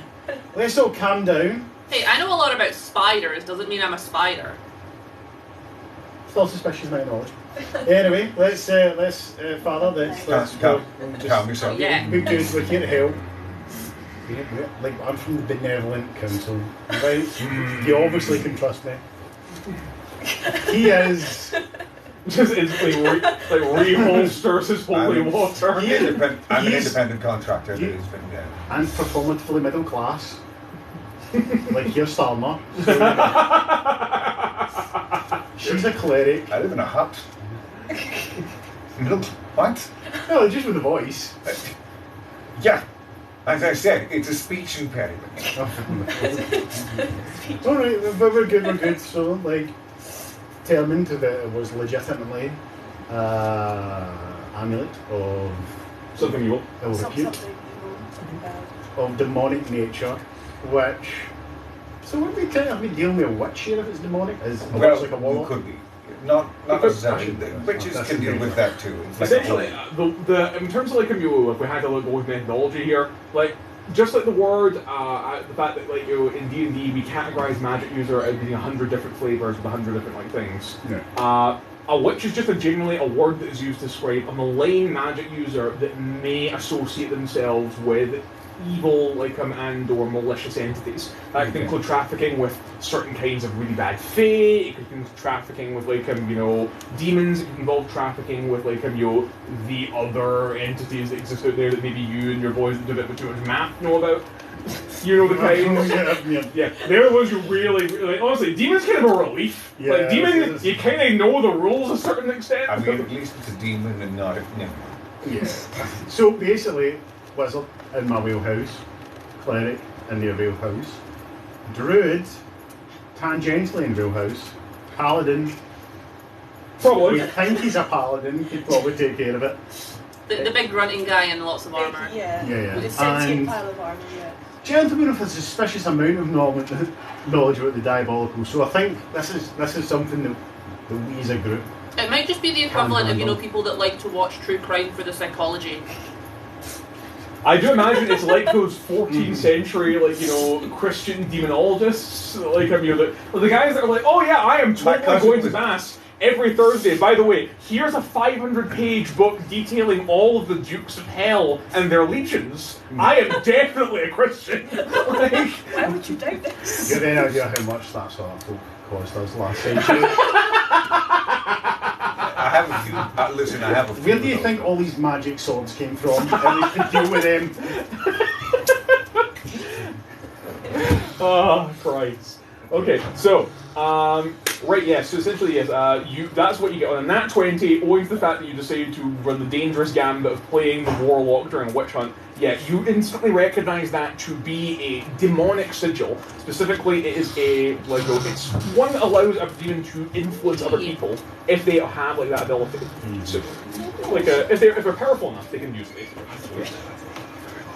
Well, the one thing I would like to ask now is that has the unfortunate does she have any indication of being, magically inclined? No, I actually saw no sufficient reason to search her home in the first place. So, because the thing is that that particular, icon, it specifically deals with it, almost a form of influence. It can only be dealt with by someone who, it can only be really used by someone who was sufficiently magically powerful. Not just that, but you do know that in order to actually create that symbol, it's not just a matter of it coming into existence, someone would need to know it first and then produce it. So there's no harm with me just carrying this around on a note. This isn't going to start Nah. cursing me. It's not like you're reading it from a tome or you're specifically inscribing it into an object with appropriate tools and materials. Just seeing the symbol. There's a whole incantation process. Yeah, seeing the symbol on a piece of paper. It's not like the yellow sign where the second you look at it, you're just done. Yeah. If that's the reason why, thank God it's just demons. If there's anything up. At least it's not those angry fish things. Oh, the angry fish things. I've dealt with the angry fish things myself. They're a bastard. Twice, actually. You ever tried to get in a wizard battle underwater? So petty. I lost my cousin to that. Well, you know what about it, isn't? As you say, someone uses shock spell and just. I've actually entered a fugue state. I'm just like. Nice demons, safe demons. They just want me. Antler, you were saying something. Oh no, I was just saying that learn some of my ways, and then you can go in any terrain you like. You could just become an octopus and go underwater. You actually cannot become a creature that can swim or fly at this stage. You can only become a beast that can travel on land. At this stage is what I'm saying. Yes. I'm saying he needs to learn some of my ways. To be fair, I'm on the path of mastering not only this reality, but others, and the very fabric of the multiverse. So I'm going to stick with that. Just Doctor Strange. Yeah, basically. Yeah. Sir Grimm, while you were away on a nat 20, on a nat 20 Arcana check, the gentleman scholar, Nigel, was able to determine that a sigil that was on the what's it called? Amulet that was found on the McCreich women prior to being destroyed was in fact a demonic sigil, basically the signature of a demon. Ah. Yes. Upon Steve just saying the word demon, Father Kirk immediately went, Demons! Demons! Yes. If we need to say that again, let's say bad time boy. Angelically deficient. Angelically deficient. Angelically challenged. Angelically challenged. It's a good terminology for when you don't want to screw it. Demonically gifted. No, well, that one. Nothing that comes from the demon is a gift! They only destroy! He's like, sorry. Magic Neds. Aye. Magic Neds. Aye, basically, just they have to fuck shit up. It's just Because a sigil, what is sigil but like a tag? See, I originally imagined this guy to be I didn't want him to be like a firebrand, but I imagine he's just like a standard Highlands and Islands priest. He's just a bit weird. I was going to say, I've been a little bit standoffish because his church is actually associated with a football team that's a rival of that's associated with my church. I did actually say sectarian sports was probably going to be an issue. The mercenaries make a killing that night. The town has to get extra security, and the breweries are empty for a good few. You came the current monarch. You used to be a mercenary. Used to do that game.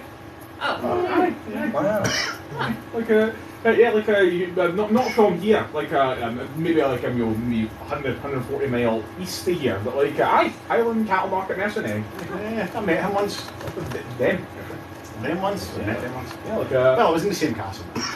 But anyway, so It's a bit soft. anyway, yes. So you get an idea that there was demonic sigil, and the old father, like does advise, he did not see sufficient evidence necessary to search the homes of the McCreich women. The mob bust in there and found the relevant artifacts. Alright, so that'll be up next then. Yeah. What, and that means we can question it, Certainly, aye. aka former mob members. But I did not actually ask, are you in fact here on varying parties' behalf to investigate these fell happenings? Yes. Yes. And are you here seeking the prudent, like your blessings of my temple in that good works? Or you're independently? Well, you know, Don't be fucking up this fucking witch trial, by the way. I'm with the council. I mean, but it's parallel organisations. I'm afraid the council. The only thing I can say is that mostly we just want to get to the bottom of this and see if there was any undue. But we don't want to get obviously through this and then realise there was any mistakes, things have happened. You Yeah. know. Well, I have ministered to this place for 15 years, and if you have any information about the souls, if you got any information about the souls in town, you may ask myself. Indeed, like, I will say this, should you wish to accuse anybody of practicing fell crafts, I would insist that you present any appropriate evidence to me, so that I may better judge for the sake of the spiritual health of my parish. I think that would be a professional courtesy on our part. You can agree to that. And you offer a fair trial. I offer to take any reasonable evidence into consideration, aye. Aye. If someone is found to have evidence that they are in fact an agent of evil, then I will hope that the gods will pass the right judgment. Okay, but innocent till proven guilty, right? I'm not gonna let you be burned. I don't want to burn anybody. Good. I'm just checking that. I don't want to bring. Yeah, basically, You know. understand. A witch trial is necessary. The evil must be out from the community, but I do not want to see 15 women burned to get the one witch. Of course. I take Nigel aside and I'm like, we'll try and do that, but if things go a bit sideways and we can agree that. Aye, well, bad things were happening all about the town for several months before this properly came to head. Dead, missing livestock. We've still got a few sheep that have been sick, this morning. I Might want to take a look at that. That might be something that we could. My uncle recently went missing and turned up in a ditch somewhere, missing a few body parts. Was he a sheep? No, he was a deer. But we do, the sheep are our neighbours. We communicate with the sheep. We live peacefully alongside each other and. Different file, man. Different file. Oh, well, I'm just unsure of how family structures work. Generally, we're in touch with most of the local fauna, mostly the mammals. We do struggle to communicate a little bit when it comes to the amphibians, the insects. It's cultural problems more than anything. Yeah. It's like we don't understand their customs, but we you're we nomadic, no you're harm. hares, you move from place to place. Whereas they're And no, we want to just lay down roots, lay down eggs. It's a little bit awkward chatting to the insects when we turn to them in times of famine for nourishment. It's very hard to get on with something that doesn't thermoregulate anything's cold-blooded. Yeah, right. It's a whole This guy different set gets of it. priorities, aye. Yeah. So Father Crocker's just gonna look at you like. But yeah, to my knowledge, I know that some sects tend to use things like antlers or bits of fur or bones in spells and in kind of in rituals. I don't do any of that though. That's all that your old pagan stuff. That ain't my thing. I'm not. No, I was thinking of perhaps that this is where the witches have been affecting us. We're all for people foraging what they need, but if you're killing my uncle to take his antlers, if you'd asked him nicely, he might have just cut it off.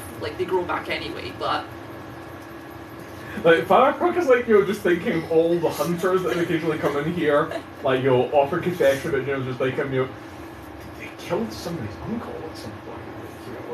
It's just, he's just thinking about the old interactions he's had with deer in his very short life. And he's like, I I need to treat deer better. Like, I subtly move my coat so it hides my subtle knee-high deerskin boots. It's just sort of shuffling. oh yeah. God. Okay, but yes, any other questions for Father Crook? There was somewhere I was going with that, and I've gone Oh, you completely go. off. So yeah, track. your uncle dead in the ditch. Yeah. Yeah, you were talking about the sheep.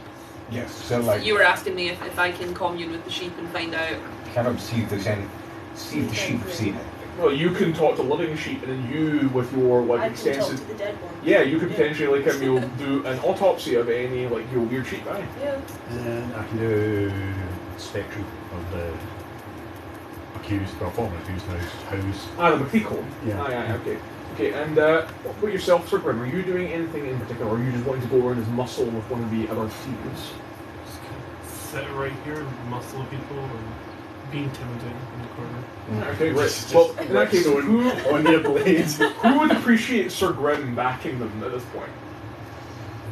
I think that pairing up the two most socially awkward members of the group to go wander around the town would be a bad idea. Or a really great one, depending on who you're asking. Depends on the I animal. don't know, like maybe, like, you know how like baby bird, you know how like baby birds need to, okay, sometimes get pushed out and that's to sort of flap their wings. Just looking at my spells, I think at a push. Or you know, when someone has some communicative issues, they could use support and love and information from fellow members of the society that they're struggling with. You're like, throw me in the deep end, and I'm like, no, teach me how to swim first.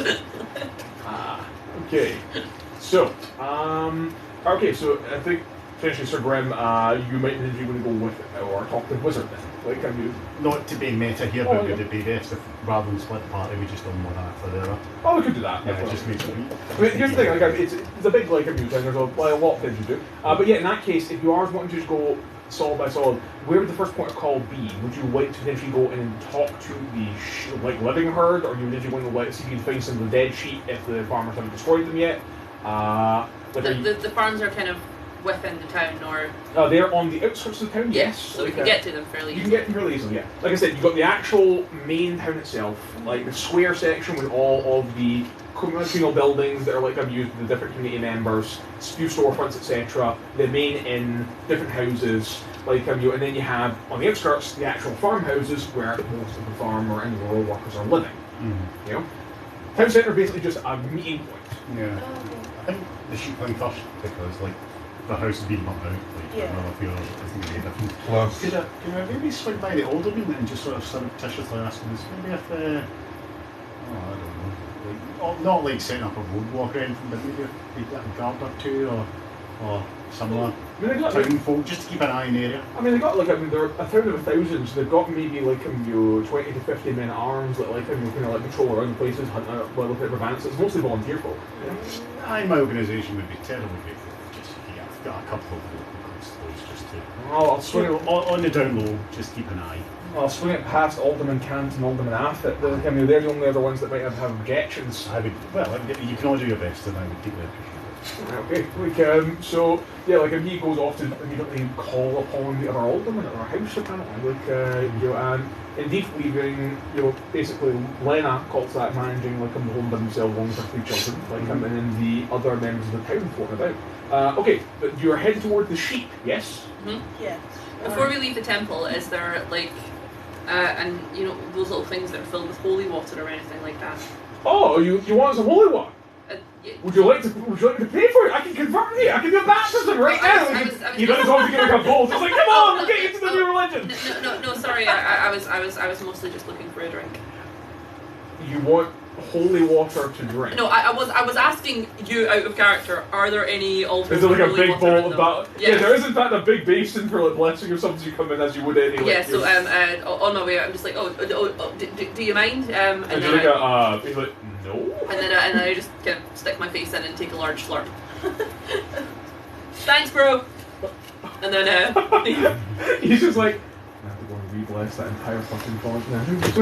font. That's the word I'm looking for. It's really if I look up apologetically and just cup a silver in the collection tray, just You see him I was just like, Ah. tastes prosperity. Alright, so you all head off to like a mule in your farmhouse. You're looking for living sheep, right? Yes. Yeah. Right. Okay, so in that case, I'll imagine that like you go by the old system, wherein you're marking your sheep and then you have a big communal herd that you move between the different farmers. Like that's one of them, yeah. Like I mean, this is the thing. When you have like a big area of stretched highland grass, it makes no sense to fence it all off.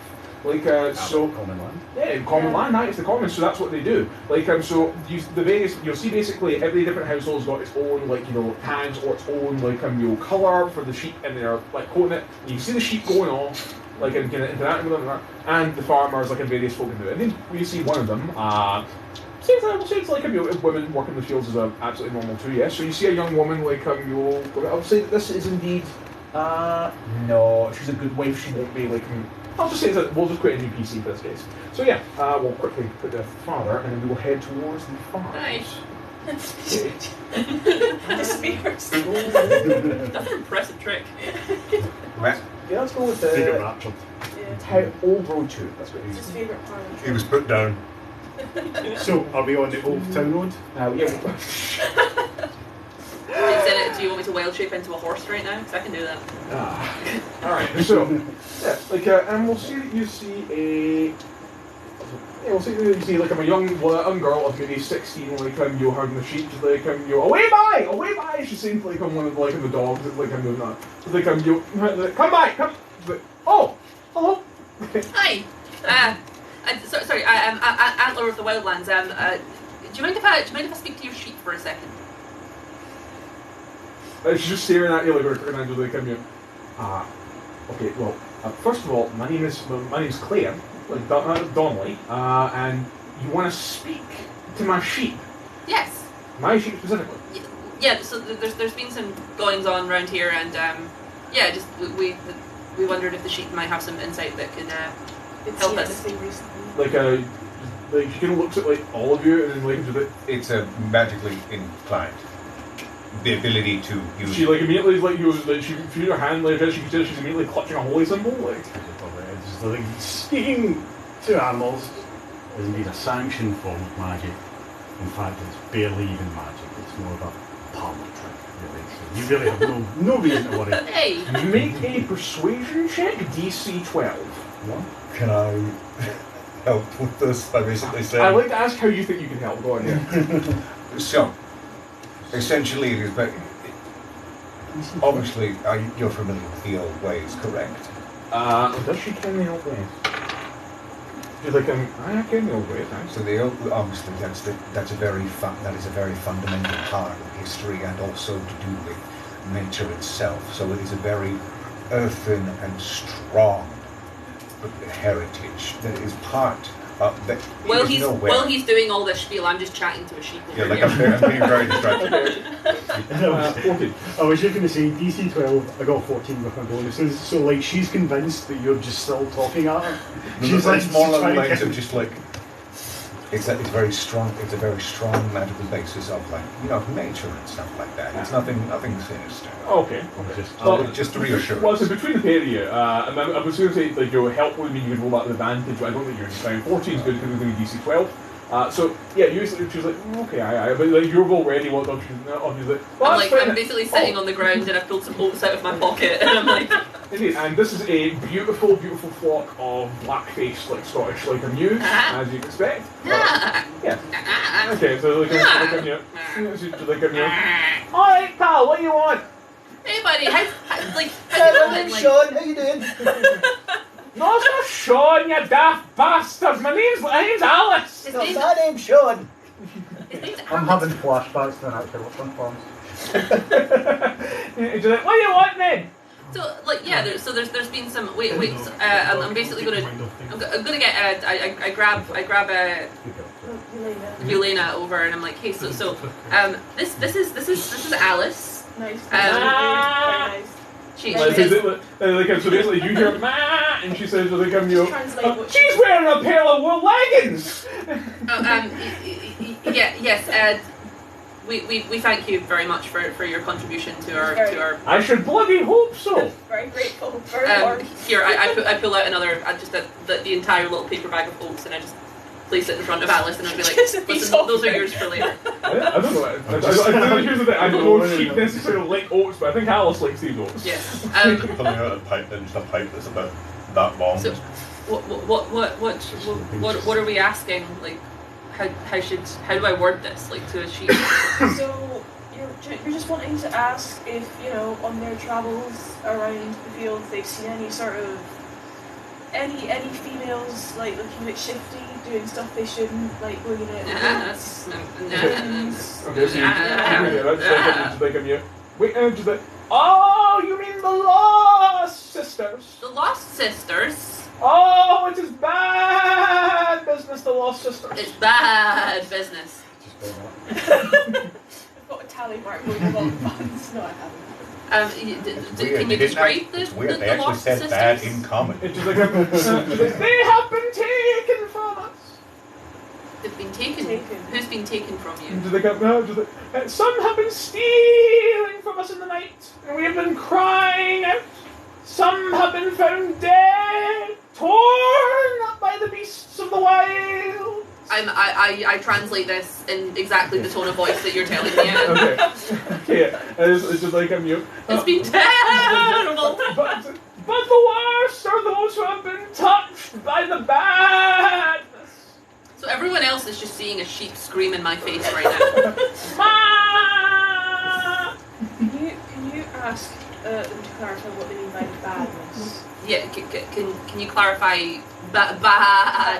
The badness! The badness! Yeah. It curses us! It touches us! It sickens us! The badness! Like it's a sheep. They're not particularly intelligent creatures, and they don't really have the nuance to explain, other intelligence. Yeah. I'm like, beast sense only works for present. Oh, what's up? What is? She's bothered by the badness. Oh, she's bothered by the badness. I guess she is. She understands the badness is nearby. But she's the goodest. Oh, she is the Like, is the badness something that they did to you? The badness creeps from the woods. It creeps from the soil. It comes in the water. The badness. Soon there will be no grass left, for they'll all have been touched by the badness. The badness sounds like a right pervert. It's actually just a long-winded metaphor for industrialization. Yeah, it's just the environment. The badness has touched everything. Soon there will be no grass left. There will be. Is it spreading? Is it? The badness spreads. When do you remember how long ago this began? How many suns? How many moons? No, I cannot get it. Basically, it's been going on for a short enough time that they don't really have a way of delineating the season or anything like that. It's just far as aware the badness is coming. The badness is coming. It's just okay. All I'm picturing is just like an ominous black cloud floating over. Does it look like something, or is it just They haven't feeling of they haven't impending using lots of words like death and ill. Like these are concepts that animals understand. They understand what it means to be sick, and they understand what it means to be dead. Have you lost any of your flock? And, we have lost sisters. We have lost sisters. Only sisters. Well, they're mostly used. Yeah, fair enough. Yeah. So the shepherd here, or the farmer, what's her reaction to all of this right now? She's just watching you scream at a sheep and wake up at this point. She's watching you talk like a sheep. I imagine like you're watching a druid do their work and using speak with animals. I mean, if you imagine somebody talking like Dr. Doolittle and they're not speaking English at like a lion, for example. They're talking and you can hear like a lion roaring. That's what speak with animals is like.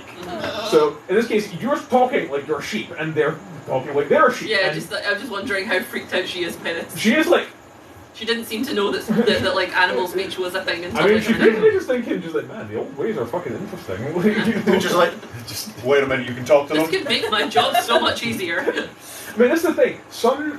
One may argue that basically all shepherds kind of do, to a certain extent, keep to the old ways, because, the traditions of farming, like, you know, cycling your land and keeping fallow, druids are who enforces that. Like, you know, like, it is druids that would go out and, like, this is how you rotate your crops, and you don't fucking, like, you'll go past these areas, and don't plant these things together. Like, druids did that, because they were, like, the land stewards, that's their whole deal. So, yeah, like, when a druid comes in and they tell you to stop doing your land, you might not believe them necessarily when it comes to your religion, but you fucking listen to them about your plants. You know? So basically, yeah, like, she's staring at you, like, you know, talking to the, like, your sheep, and essentially, like, you know, the is just like, oh man, and, you know, I think I'm gonna, like, maybe have a little talk to my granny about, like, some of those old things that she used to do, like, those wee tricks that we used to teach us, you know, cunning things, wise things. Would it be an idea to speak to the dog? Ah, the sheepdog. The dog might. So, The dog might, aye. is speak with animals something that I have? Oh, it's just well, as long as you speak animal, once you cast it, you have it for a certain time. You can talk to any Okay, so animal. it's not just it's not just. Yeah, one it's not one cast per animal. That'd be ridiculous. That's what I was wondering. So like so I asked the farmer, like, hey farmer, like what's like, sorry, no, I don't ask the farmer. I just, like, I go up to the dog and be like, hey, like, I'm Antler. What's your name? My name. Oh, actually no. They got a good, like, what a good Scottish sheepdog's name. Fergus. Angus. Angus. Oh, Angus is good. Aye. Angus the sheepdog. So basically, I want you to imagine, okay, this really Benton! old, like this, like, I want you to imagine, like, a super old sheepdog. Like, he's maybe only got, like, a couple of years left in him before Hey, so my mum's collie died 2 days ago. Please let's. Okay, no. Okay, you're right. R.I.P. Blue. Right. No, it's fine. I was just like, oh shit, I forgot about that. Look at this show. My name's Fergus. Hey Fergus. Like, what a lovely, you keep a lovely flock here. She's like, when I keep these bastards in line, aye. The ones I spoke to were nothing but pleasant. And she's like, aye, they'll seem pleasant, but then the next thing you know, there'll be 3 walking in one direction and 3 walking in the other direction. I mean, have you tried speaking to them nicely instead of chasing them around the place? It's just like, hello, someone's supposed to connect them, they barely listen. All they ever do is go, bah, bah, and bah. You can say they're going back and forth. It's just like, he's like, okay, sorry, this is not the time for her. This is not the time. he's just trying to process a joke. They were telling me something about the badness. He's like, oh aye, and the the bad lost smell. sisters. She's like, oh aye, the bad smell. The bad smell. That's Aye. I've not let any smell I've smelt before. Bad. Does it? Have you ever smelt death? She's like, aye, I have smelt death. Does it smell? It's like death, but it's not. But it's worse somehow. It's wrong. Like Death Ultra. And she's like, it's not. It's just that it's more than death. There's something else there that's just wrong. And just all I did when I smelled it was when I run back and, like, crawl by the fire. Okay. I mean, they don't seem to have much idea of what this badness actually entails. Well, they wouldn't they? They're bloody sheep. Well, listen. They know what they saw, and I'm just trying to give them a chance to explain themselves. Yeah. What can you tell me that they can't do? Well, I found a couple. Yeah? Yeah. Like, I couldn't get too close because the smell was that bad. Was there anything unusual about the bodies, the corpses? Any marks? Any? I don't know. I couldn't get more than I couldn't get any further. But the humans took care of them. Like, after that, like, it's really weird. I mean, like, you might know, as people who grow up on farms, when a dog comes across a dead sheep, they're more than likely just going to try and eat the sheep. But but in this case, not want that. Yeah, but in this case, you have a seasoned sheepdog that not only isn't doing that, but is basically saying, I couldn't even go near it. Yeah. I mean, dogs do have, like, a million times more. Even Twist understands because she smells the badness. You smell the badness, don't you? I was gonna, like, so hey, sorry guys, this is Angus. He's the sheepdog, and, like, meanwhile the farmer's like, I thought I don't know, I called him something completely different. It's like, Angus? I thought his name was Biscuit. no, he asserts that it is in fact Angus.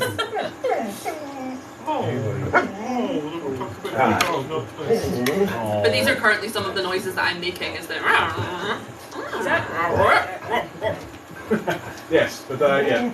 No, we did say Fergus, didn't we? Yes. No, it said Angus. I said Fergus. That's it, Fergus? I said Fergus, and then someone else said Angus, and then we I rolled with suggested Angus. Angus, and then you said, oh, that's a good Scottish name. Yeah, let's go with Angus. Yeah. He's Okay. okay. Anyway. Like, hey folks, this is Angus. He's giving us some really interesting information, actually. Yeah. Do any of you have Just bacon? some jerky. Actually, I've got jerky. So you know, just like I'm doing, but yeah, but I like him. So just, I like that one. Oh, he I asks have if you some. can have some of your jerky. Oh yeah, of course I am. He just nibbles on the jerky. I need So- to keep some for the road trip. I literally pull out like, obviously not going against the idea of me not being middle class, but actually pulls out like some cured bacon, just like here you go. Like, he just chews on the bacon, just like, that's good. That's good stuff. And it's like, I say I live in a hut. Did you say something? Actually- Translate the words worse than death. I want to ask. Is it? There's only one thing that I can think of that in like my holy order that would be like worse than death would be undeath. Yeah, 'cause this is what I said earlier. Was like it seems like necromancy Necromancy. is a very likely element of Yeah. what's going on here. Like, so Angus, what Angus has explained to us here is that the sheep that have died as a result of the badness, we're only calling it this now, have a stench worse than death. Oh, Like- like, so it's like a miasma. I don't know how to say that in dog. It's like bad ear. Like that, actually. Can you take us to the bottom? I'd say Are there any of your fallen flock still remaining, or have they been Oh, they've all been, cremated? they or were all taken by the humans. Like, I don't know what they do with them. There's no good meat on there. Sorry, farmer. I'm just thinking, hi. What It's Claire, by the way. sorry, Claire. I was meeting all your flock and your dog. I had names, so many names in my head right now. You know, I there was previously did Daisy know and that. Betty and anyway. What? Like, okay. Oh, so sorry. Yeah, there's Daisy. There's Betty. There's this one wants to be called Belinda, but she does look more. My just like a name's bell. no Belinda Catty, piss off! Oh, Anywho, jeez. Chris? as long as she's fine. As long as she's like not like I think she just. Margaret? she's sitting there. I Um, any point on the sheep, like, where did our sons go? Um, Did you take them? Oh, no. Claire, can I ask what you've done to have you buried or cremated or Oh, wait, you mean your fallen flock? Oh, you mean the dead sheep that we found? Yes. Oh, I know we burned them. Oh, Right. You happen Oh. to have any. Which is like, I mean, here's the thing though, like, I know that, I know, but I know that, like, You don't have any of the names. Just I could change up the voice, so, like, I could talk like this for the rest of it. It was just no, it was just great delivery. Here's the thing, I know, she does know that a few folk, like, recently, as in, like, last couple of days, have lost sheep. They might not have been burned yet. Okay. Can you direct us to those areas? Aye, goodbye. Like, I mean, she starts, Yeah. she starts, like, walking across the, like, the battleland towards them, and, yeah, you do see towards the farmhouses some more, like, a larger number of, like, you see a couple of carts of people who come from different, like, every farmhouses, and you check on the sheep because, obviously, it's a communal problem. But yeah, like, there's a couple of covered carts, like, sitting in front of the farmhouse. And a pretty unpleasant smell starting to waft off of them. Can you just open the door? You walk through it. hello, Karen. You see a random bull. I'm not sure if that's a good time to use it. See spells. You use the same one more than once. Yes. Within your allotted slots. Yes, absolutely. You can use the same one, but as long as you have the slot for it, you can use it. Okay. As long as you have the slot for it, it's prepared. Are we planning on taking a bit of a break at some point? Yeah, I'm We've been going thinking- for 3 hours now. Yeah, I'm thinking that we might take a break just now, actually, and then come back in maybe half an hour to an hour, and then maybe take a break then. I want a burger. Do you want a burger? Okay, folks. Well, I'm going to go ahead and pause the live, but guys, we'll be back in approximately 1 hour's time after we've had a bit of bite to eat, and we'll continue resolving this. Okay? Well, for the interests of fairness and balance, this pizza and side was technically pillage. Technically. Technically pillage. Very technically pillaged. Anyway, before we took our break to enjoy some like delicious hearty dough slices. We had spoken to some local sheep and the local sheepdog, like you belonging Sorry, to. we had spoken to some local sheep. You had, admittedly. Uh-huh. Indeed, Antler had indeed spoken to like Angus, a local sheepdog, as well as some other sheep like Kathy, Mildred, and Betty, etc. Like, yes, you had learned that indeed a badness, so that as the sheep described, that had spread across like certain areas of the land. That it is some sort of odd sickness, disease, deathly like thing that is thrust upon like the sheep and has been apparently influencing the various like there. There have been some dead sheep, and indeed Angus, the wonderful sheepdog, did report that indeed there was a smell so foul of a dead sheep that even he, a dog that loves to say about a dead sheep, refused to approach it. But indeed, you spoke to Claire. Claire said, "Oh yeah, some like sheep have been going dead, and a few have been missing like some livestock." So they Claire walked you to a local farm like a dwelling. There were a couple of carts out there that appeared to have odd smells like from, and some concerned farmers that are conversing. Like, oh, it's this. I mean, do they burn them like the others? Do you contact the father? Like, what do they do? Who's approaching to start off with? You're the yeoman of the land. It's just like you just like I was like, "Here to you, sir." Are these the sheep They're like that fell victim to the dark miasma? So they kind of look at you just like you. I'm hammering, I'm going through. You notice that they kind of like you're almost interposing themselves between you and the sheep. It's like, what business is that of yours?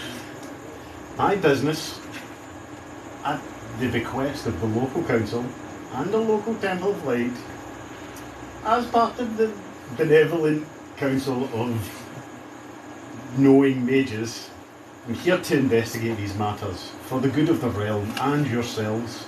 They're answering. Indeed, there are sheep here that appear to have been touched by the foulness. Then I must ask you to stand aside. So I mean, spectrum. Hello, good fellows. So, what we are here to do is essentially we're here to investigate all the ill goings on right now, especially considering it could potentially be something much worse. So what we're trying to do is actually locate the source and figure out the source of these maladies, so we can move forward and basically save the town. So you're here to investigate all the weird maladies going on in the town. Exactly that. Yeah. See, I've got this itch in between my kind of nether region Not and my that third kind of thigh. malady, my guy. And my thigh. I don't know if it's related, but it seemed to crop up at the same time. Screw it, I'm rolling for that. Really? I've had my fair share of STDs. Okay, roll your choice between medicine or, I guess, Arcana to see if the itch is related to is actually related. I think that's a 6 plus the 3. That'd be a 9. A 9. I'd be like for Arcana, I'd be like. It's like a DC 3 to say, no, this guy's just clearly got some sort of rash. I'm pretty sure. I'm just gonna come up with it. I'm pretty sure you should probably go see the local, medicine man for that, my guy. That's not magical related. That's. Oh. Yeah. Oh. Oh man, my wife did say it was this time's turn to wash my leather my boxers. Yeah. Okay. Meanwhile, I'm poking at some dead sheep over here. Oh yeah. Okay, so you go over and you unfurl the two tarpon, and yeah, essentially what happens is some of you there have probably imagined what a dead animal looks like, especially a dead animal that's been there for a while. These were sheep that were found yesterday, but when you open up, not only is the smell immediately apparent, but sections of the sheep, there's sections where the hair is not just falling out or matted or anything like that, but it's well, first of all, how in depth are you in terms of your examinations? Are you doing a full-on autopsy? I mean, I'm just doing a nature check. I'm kind of poking, prodding. Oh yeah, poking and prodding. Okay, so you're just doing standard look at it first. I'm doing a proper Oh, but you're getting the tools out. Yeah. Tools is a strong word, but yes. Well, no, you get a healer's kit, which is the effective equivalent of a doctor's bag, and it'll contain some basic surgical equipment and stuff like that. Okay, yes, tools is the right word. Actually seeing what's been going on. Should be that colour. Why is there two of those? Alright, well let's go for most invasive, well, least invasive to most invasive. So, first and foremost, Atler, go ahead and make your nature check. That is a 21. Wow! Okay, so here's the first thing that you spot. Alright, so basically you're looking over here and like you know the difference between like rotten skin and like something else that's going on here. But when you're like looking over it and like touching it and like examining the actual like sections of this, it's not just like that the skin has like the fur's fallen out or become matted. It's like the hair follicles themselves have gone, and when you're looking at the rotten patches on the sheep, it's weird. You would almost assume that that's not sheepskin. In fact, this is where you're going to go ahead and make your check. And because of your excellent test there, I want you to make this roll with advantage. I'm rolling a d20. That's right, you're rolling a d20, in this case twice, and taking the better result. Oh, I get to roll it twice. You get to so roll if it one's twice. really bad, I can try again. Exactly. That's a 16. 16 on the die, first and foremost. And then what is your, like, add to, I just said, what are you using? Are you going to use medicine or nature? Medicine would be +3. Plus your proficiency, if you have it ticked or adopted. So is that +3 +2? Yes, so that's 5. +5. Yeah. So it's what? Medicine or maybe nature? I mean, if you basically tell me what kind of like lens you would like to use when examining it. If I've examined it through a nature, like then you can go for the. I was going to say you can go for the medical one. Oh yeah, wisdom, medicine. All right, in that case, yes. So far you got 16 dice up to 21. So roll again to get that result. Yeah. Now 20. 5. Use the 5. other one. Use the other one. 21 though. You Use know, that so one. you match basically what like. So basically you look at there. Okay, and the first thing you're like, wait a minute. Then I'm looking at it. So you're looking at it, you're just like, this is like frog skin. This is like when you look at a preserved African frog in a jar that's been put in ethyl alcohol. It's leathery and like gross, and there's no sign of any like hair follicle element to it. And that's when you're thinking something weird's going on here. So you actually get out the surgical equipment and you open up the sheet. It's got like accessory organs that shouldn't belong on like a mammal. Like but all of them are rotten and dejected and in wrong places. And some of these are like fistulas and basically like accessory ones that have no purpose on the animal. But this sheep is very clearly mutated, not just beyond like it's clearly twisted by something. Oh god. Yeah, so this is where you immediately start to get a little bit worried because this is the shit that you are specifically meant to be on the lookout for. Yeah. Now, how much of this? How publicly are you doing this? Like, do you want to, for example, would you be doing this in a barn by yourself with nobody else around, or are you just doing this on the cart? Just on the cart. On the cart. In that case, anybody who's watching, you want to check something? I was actually going to say, maybe we should do a magic, like an arcana. I was going to say, who's taking a constitution check for the smell, apparently. I mean, I think that with your medical bag, you'll have gotten like smelling salts or packed a mask with herbs the way you would in like in old timey days. Like, it's just, but even then, it's barely doing anything. Like, below the actual smell of like rotten meat, there is this underlying sense of something inherently wrong in the smell. So I don't know if this would just overlap with what the local neighbourhood villagers are doing. But I thought detect evil and good, which detects supernatural things. Well, normally the exact rules as written for detect evil and good are detect the presence of supernaturals within a certain distance of you. There is also, I believe, a section that says you can use it to detect the presence of an area or something affected by obviously demonic or holy magic. I think that could work in this. That was something you were trying to do. Yeah. Well, were you going to do the same thing? No, it's not that. Me detected by detect people that are affected by, or me just No. I think it means. Well, keep in mind, okay, in addition to the fact that you are a warlock, if you're an actual cultist, you have means of making sure you're not detected. I know. Like by your ordinary everyday Joe. You're not walking around with a fucking like pentagram on your chest or anything like that. I've got magical nipple piercing. This one hides the demon magic. This one hides my crippling depression. And the nipple piercing And then the is one on the actually third code nipple to is just my for fun. Bitcoin cash. Well, I mean, it's just for Jim. if you're a demonologist of some description, at some point you're going to have a third nipple. You know, it just happens. It's a tiny tentacle. You try to create a cloning spell, and all it really does is you just get a tiny little extra nipple. It's like, well, it's a start. It's medically referred to as a nappet. There's a reason why clone is an 8th level spell that costs $1,000. I don't care what anyone says. It's a fucking dangerous thing. Anyway, I was going to say, would this maybe be a good thing to whip out detect magic, sense magic, and learn its properties? Okay. Right. Well, go ahead. What was Are you going to cast detect evil and good? So you're going to cast detect evil and good, Yeah. and you want to cast detect magic. Well, instead of you doing that, I'll do it because I can just channel my divinity. Oh, you sure you want to use your channel divinity for that? Not channel divinity, divine sense. Business. Okay. That's That works too. That works too. Yeah. Well, I mean, because you detect the obvious taint of demonic nature in the spell on the sheet. just spell it. There's the tape. It's right there. Well, no, you actually detect the taint. It's this little accessory organ around the back, like in your stomach. You detect the taint as well when you're doing the surgery. Yeah. Pull it out. Yeah, okay, so you pull it out, yeah, so basically you rip out like this section, yeah, when you actually get the proper section, which is actually checking what the sheep's stomach, you see actually, yeah, there's hunks of like bone and stuff like that in its like actual digestive tract. Oh. Yeah. Like a teratoma or... No, not quite like a teratoma. Like in the digestive tract. Oh, in the digestive. I thought it was like... It's as in No. eaten something. This, yeah, this is like this. Okay, sheep. I think like zombie sheep. No, you know how you were talking about how...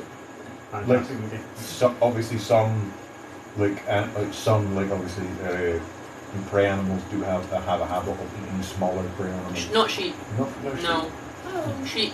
But frogs are carnivorous. I don't think that sheep could even. Like they're broken up. They're actually like physically broken up. But they're not No, like, what I'm saying is like... it can by looking at it could be Yeah. estimate the size of an animal it comes from. Like, here's the thing, when you open up a sheep's stomach, you expect to find nothing in there but like cud and other like natural materials that you'd be written up, but there's broken and small bits of bone that are actually in amongst the sheep's like So This is not the same as like these are farmed sheep. These are well looked after sheep. Like in the wild, if a sheep was hungry, I could imagine it eating a frog to survive. But these are farmed sheep that have full access to. But what I'm saying is that obviously it looks like they're being it looks like they died in a transmutation.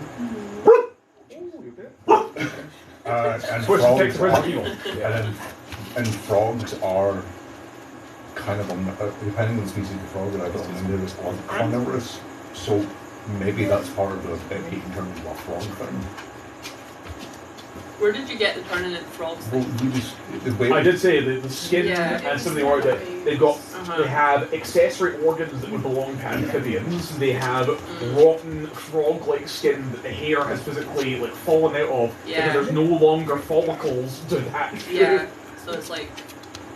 Can I have a look at the bones to figure out what the bones like? Do I know what kind of animal these bones come from? Well, I mean, here's the thing: they're so shattered and ground up, but when you look at it, you're just like, yeah, that's a small section of like your like bone here. You can tell the texture, which there's no way this should be getting into a sheep's diet.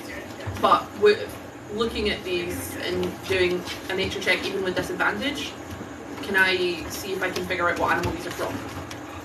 Well, if you do disadvantage and you need to get a high DC, I'd say. So I mean, if it's that fairly broken up, I would say it would be a DC 18. You make with disadvantage. Strong dog. Yeah, that's an 8. Yeah, fair enough. So it's just there's simply too little bone matter in there for you to determine what entire bone this came from. 8 points. First of all, Stronger than she likes. as we discussed earlier on, I do have priors with fishing / rogue. You did mention you have priors with fishing. So I'm giving it the full wizard's eyebrow like this with it. We could, as I said, we could combine our efforts and see if there's any form of what are you from? Are you I'm divination. divination? So that means we could do a case of like we could just combine our efforts together to sort of check if it's like any transmutation. It's actually good that you make your divination. You need to roll your portents. What's that? Basically, with divination wizards, you make 2 rolls and they can roll them both. What's that? That is a... 8? Yeah, it's an 8, yes. Okay. So they make it a roll. That's an infinity. I don't know how you rolled that. Yeah. Good job. Do that again. Great. So at any point, you can swap out somebody's rolls with that. Okay, 8 and 3. 8 and 3, yeah. So basically, we're only useful if I want to like tank somebody. No, Divination Wizard Does can fuck things up really Does that quickly. include NPCs and enemies? Yes. That's the reason why you'd run a Divination Wizard. I'm going to ruin some troops down here. Okay. But the thing I was saying is that we could like combine our efforts to maybe see if there is like some kind of transmutation going on. Because I assume we've been relayed. Like, looks like they have Okay, so We're conferring, we're like looking vestigial for- organs. Presumably you mentioned they could have like aquatic lungs and stuff like Yeah. that. yeah, like I That mean, extra thing you're seeing like Yeah. swim bladders and like Sorry, that was a dog treat. I was trying to yeah, you see swim an egg, just things that do not belong in a mammal, you know. Yeah. Things that offend the Should sight of be God. there. And then some things that probably don't belong in a frog either. Just somewhere out of space, you know. Yeah, there's a whole bunch of stuff here that isn't sheep. That's part of the sheep thing. Yeah, I feel like we've been kind of we're spending a lot of time here trying to figure out exactly what's going on instead of just being like, okay, Yes. how much do we actually need to know here? Alright, well, here's what you need to know, plainly and simply. Sheep's been twisted by some sort of like mutant demonic like thing. You have found evidence that like it's been fed some type of bone meal or animal material, which you know as a druid you don't feed sheep animal material ever. No. Like yeah. Like, I don't even think it can eat that by accident. No, it really couldn't. And that's the thing. So the only reason why it could be in their destiny track is it was fed to them, basically. Yeah. So that does bring the question of like, what the hell was being fed to a sheep that could do this? You know? Yeah. So yeah, anything further you're doing with the sheep? Gonna just rolling off Nigel's idea there. We could like do a joint check to be like, with our various points of view, management knowledge, it's just like, what would possibly do this to a sheep? Okay, go ahead. Bone meal. So That's definitely All right, okay, roll for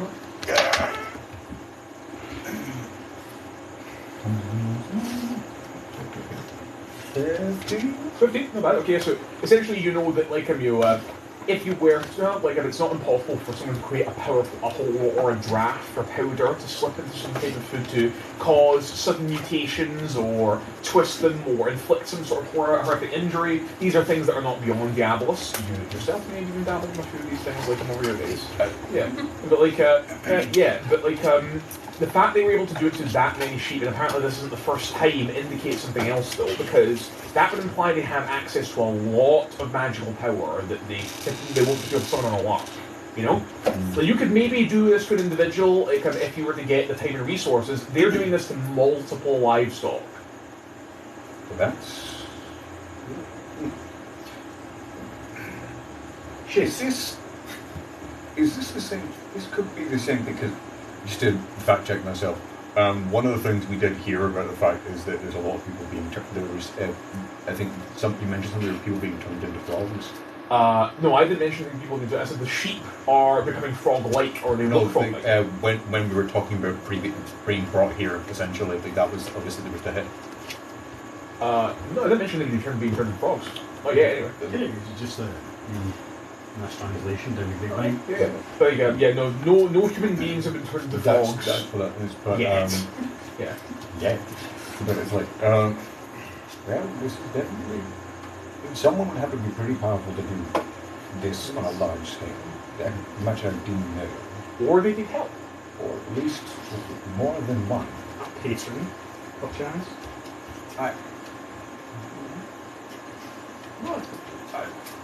A bit of a stretch, but okay. No, I was just saying, we know that warlocks exist, not that any of us here are one, but you know. I mean, you also know that like, Call in the infernal it's outside not world. uncommon to say that somebody that like which to a certain extent is a bit of a gender term, but it cannot be. Like it just generally means a warlock just means anybody that has supernatural influence from another, or like supernatural patronage. A witch just refers to an evil magic user. Yep. One would think, Necessarily evil?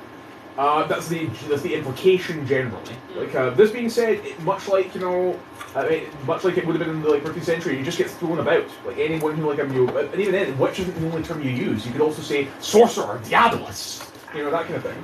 I have a question to ask the farmers. Is there West. any particular location that these defiled sheep have been found?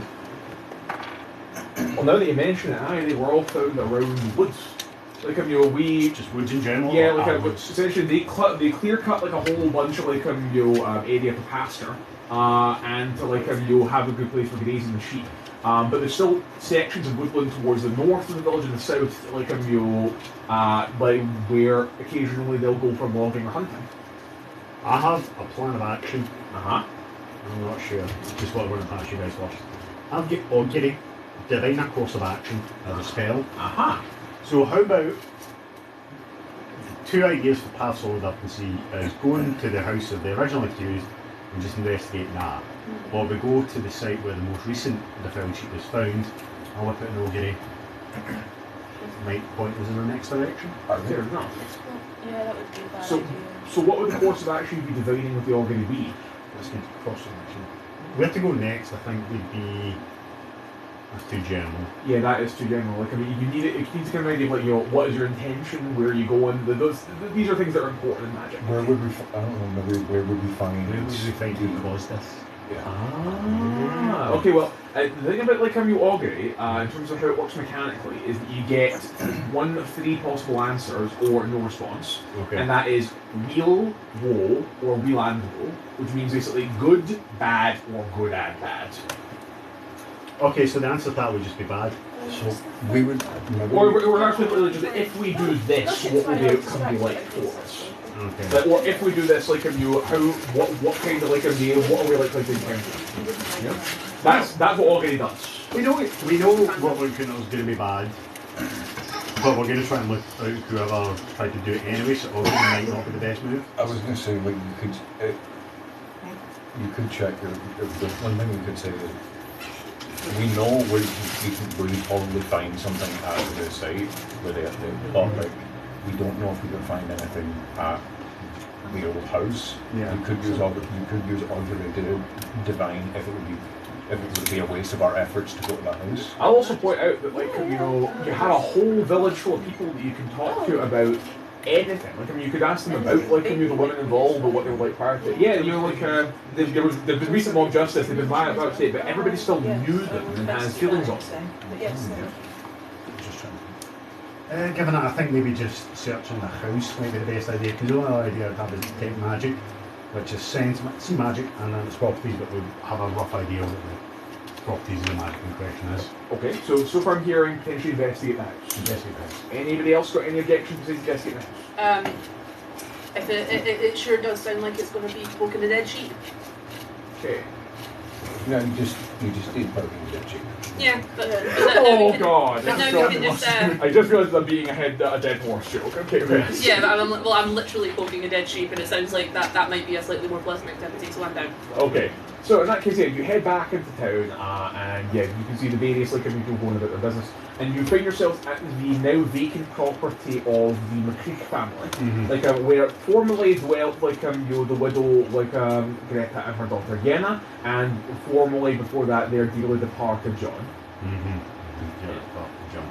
Yeah. So like at the moment, like the house stands vacant. Their effects and possessions were placed into the care of the church. What kind of house is it? Like a single story? A single story, like a single story townhouse. Like they, as I said, they were only a family of the three, the one daughter and then the husband and wife. Okay, well, I'm going to rock in a sort of like wizardly fashion. Okay, I see. Noble and Yeah, it is currently an it's currently a derelict dwelling. Aye. I'm going to whip out detect magic. Ah. Because the thing was found in their house. If you detect magic, maybe where the thing was has been raised. Well, Residues. you detect fuck all. Fuck. Not a drop of magic. Alright. Like, not a single not a single ward or. Actually, hold on. Not a single speck of fairy dust, That is a question. nor a single ounce or whiff of an aura. Let's see where they were. That's actually interesting. Because if I can't detect anything. No, not you. So hold on a minute. If it's not magic, is it some sort of virus? Well, I think what would the demons Well, were here's the thing. fairly... You don't detect any magic when you do. So you basically do it up, and I imagine you get the kind of like Batman style thing where like you're Witcher mode. yes, like there's that blue haze coats all the objects. You can discern the mundane from the not, and yeah, just like everything here. This is a perfectly ordinary house. There's no magic whatsoever here. Nothing residual, nothing weird. Dramatically turned to the ambulance was never here. If there's no like traces of evil fairy dust, is it worth seeing if any ghosts are hiding anywhere, or would they have shown up in evil fairy dust? They probably. I mean, here's the thing. Like, I mean, with ghosts it's different, but also these women. Women did die a very violent death. Like they're being floating around. Yeah, burned. They might. Yeah. Here's the thing. This has been another gaming system, and they're like, oh yeah, you can try and summon their ghosts and deal with the dead. Don't. I mean, speak with dead part of the cleric spell list. Should be. Probably the full list. I would imagine it might be. If any of this, it Sorry, feels. what spell? Speak with dead. Speak with dead. I think it can depend on. It depends what, on the cleric. And even then, what it level is depends it? Is it level 2? Because if you're a cleric if you're like a cleric Well, of in that death, case, you have it's that. level 3. For the sake of level 3, okay, then you don't have the ability to cast it, unfortunately. It's just too powerful a magic. Which sucks, because that would have been great, but no. Yeah, Like, no, I just didn't know if like detect. yeah. Question, evil. would anyone like to just search the house? Yeah. I feel like we're wasting a lot of time on very like minor things. Well, I mean, it's not a bad thing to get hung up on the but yeah, Yeah, like, if you are in the house and you're using magical methods, you also like to do a mundane search. Yeah. Or anyone Yeah, who's no. physically searching the house, roll investigation, please. After dramatically declaring that the ambulance was never here, I sort of go, oh, that's right. 9. 9? I'm checking the wine sub in particular. Yeah, it'll be plus your intelligence and proficiency if you have it. Hello, sorry to disturb. So Oh, no, hi. Can I take some videos and pictures for the... By all means, please come in. Yes, yes. Thanks very much. Hello. I got a. That's Twist, our mascot dog. I got a. By the way, your name? Right. Ray, I'm Elias, he, him. This is David, Alethea, Jace, Charlie, and my good friend, Connor. Awesome. Nice to meet you guys. Oh, okay, so what we get? I rolled a modified 17. Modified Just ignore 17, Twist and then she'll like she'll kind of get the hint I and go got away. 16. 16, not bad. And what about yourself? You got a 9 9. antler. Anything on yourself, Sir Grim?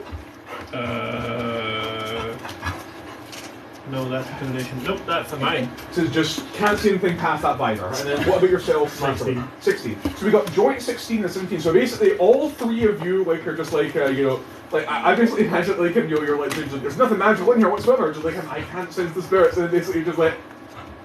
You just all come to the bed and see a small box like just underneath there, and yet you find indeed some letters. Oh, excellent. Push it out with my staff. And then just open up. Yeah. So these concern. I just mage hand the thing.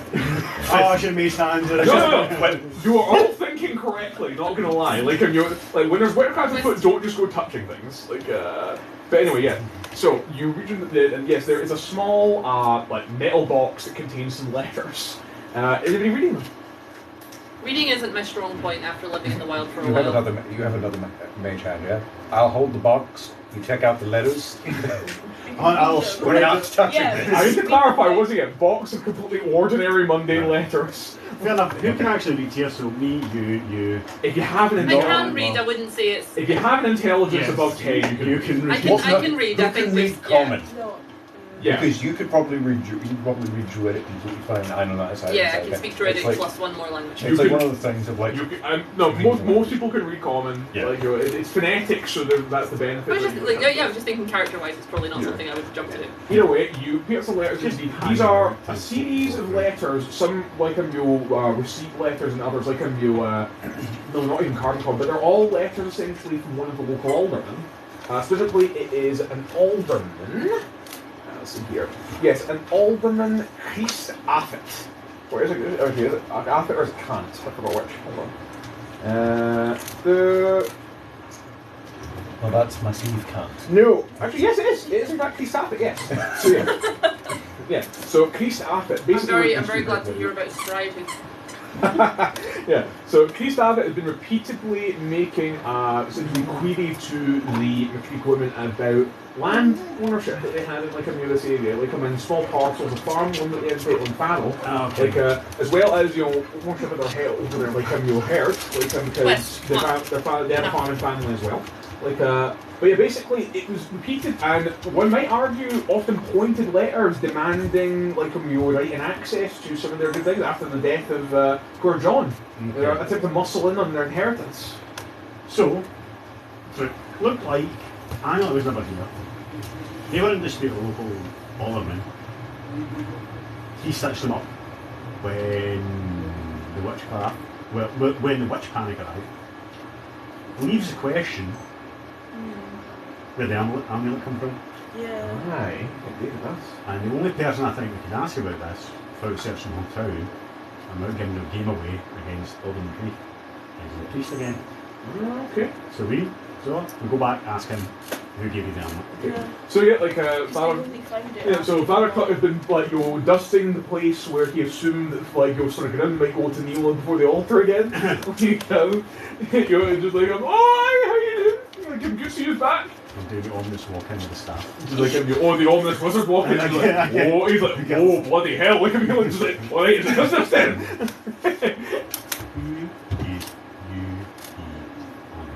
It was presented to me by by one of the mob just ran town by. Surely you know his name is a local priest. A young man, the name of Bob John Bob. Bob John McBob. Bob John McJohn Bob. Bob John. Pious man. I mean, I've seen him at mass. Aye. Would you possibly call him here? Not mention our inquiries. Okay, aye. Just ask him to attend the temple, and then we can be introduced to our lovely friend, Grim. You see the armour creaking in his knuckles.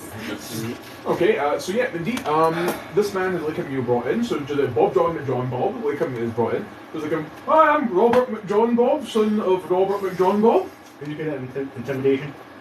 I think definitely Sir Grim's good at intimidation. Not I'm pretty me. sure that I'm pretty reasonable at it. I've got a +2. Well, I'm a +4. +4. So I said pretty I think I reasonable. probably have about the same intimidation scores in the Rice Krispies Squares. That's what I'm saying is like, I'm the second most intimidating person here. I gesture towards the scary members of the troop. So we got, respectively, in terms of the scary, we got Sir Grim and we have like Nigel apparently.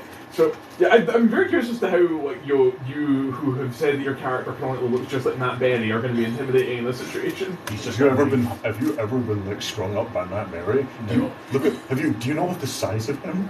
How is he? How tall? I'm pretty sure he's like 6 foot plus. Wow. Okay.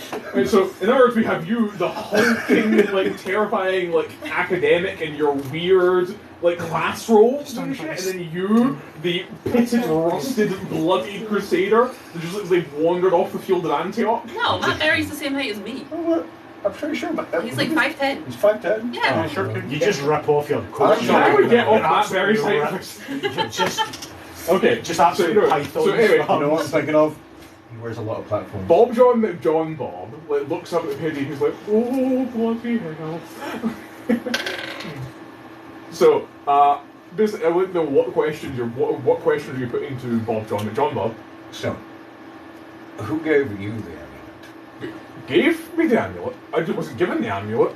Like we stormed the house. We were told that there was evil in the house. Like, so we went there, we started ripping the place apart, and somebody said, I have found it, I have found the evil, and then we took it outside, and we brought them, I don't remember who was holding the amulet.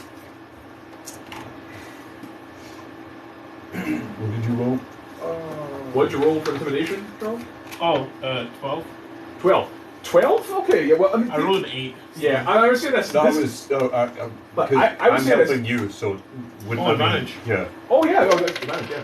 I was just doing Oh! Was that 20? Was that a crit? Yeah. So yeah, he is just fully like on the woods, just like, I swear I didn't do anything wrong. I just grabbed the amulet off the floor. Like we were just. Swear to me. Essentially, you get the single most January 6th reaction you've ever heard to like an interrogation. This guy was just so swept up in the bloodlust of actually finding and hanging a witch that they just were grabbing shit from all of the lit parts of the house, tearing up floorboards, looking for wealth that they could potentially steal and squirrel away for themselves. Did you personally see the amulet be taken from them?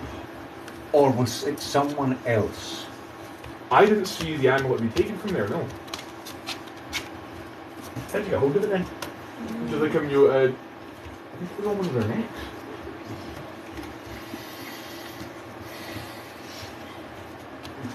Okay, here's the thing now. Wearing that would cause a lot of bad things to happen to you. I did not know that at the time. Are you saying that are you saying the McCreich women were innocent? I'm saying it was very likely. Well, he, on a nat 20 intimidation, is fully weeping and praying to the gods for forgiveness that he's potentially been involved in burning 2 innocent women. Who organised the mob? I don't know. But none of them do really. Like, it's just that one day somebody kicked in the door, like, and before you know it, the entire village is in chaos. No one was monitoring the situation from when it started to when it ended.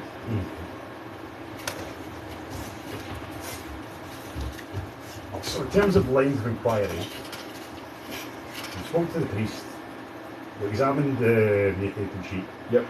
we searched the house, Yep. found the letters in conflict with the older man. Yep. He's had it. Yeah. Yeah. Where the amulet was inquired is effectively a dead end at this point, because unless neither in game or out, we don't have the time to like just question the entire town.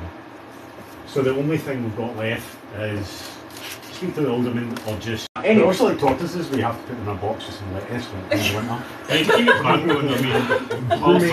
Ruminating the end, please. Okay, so where were we?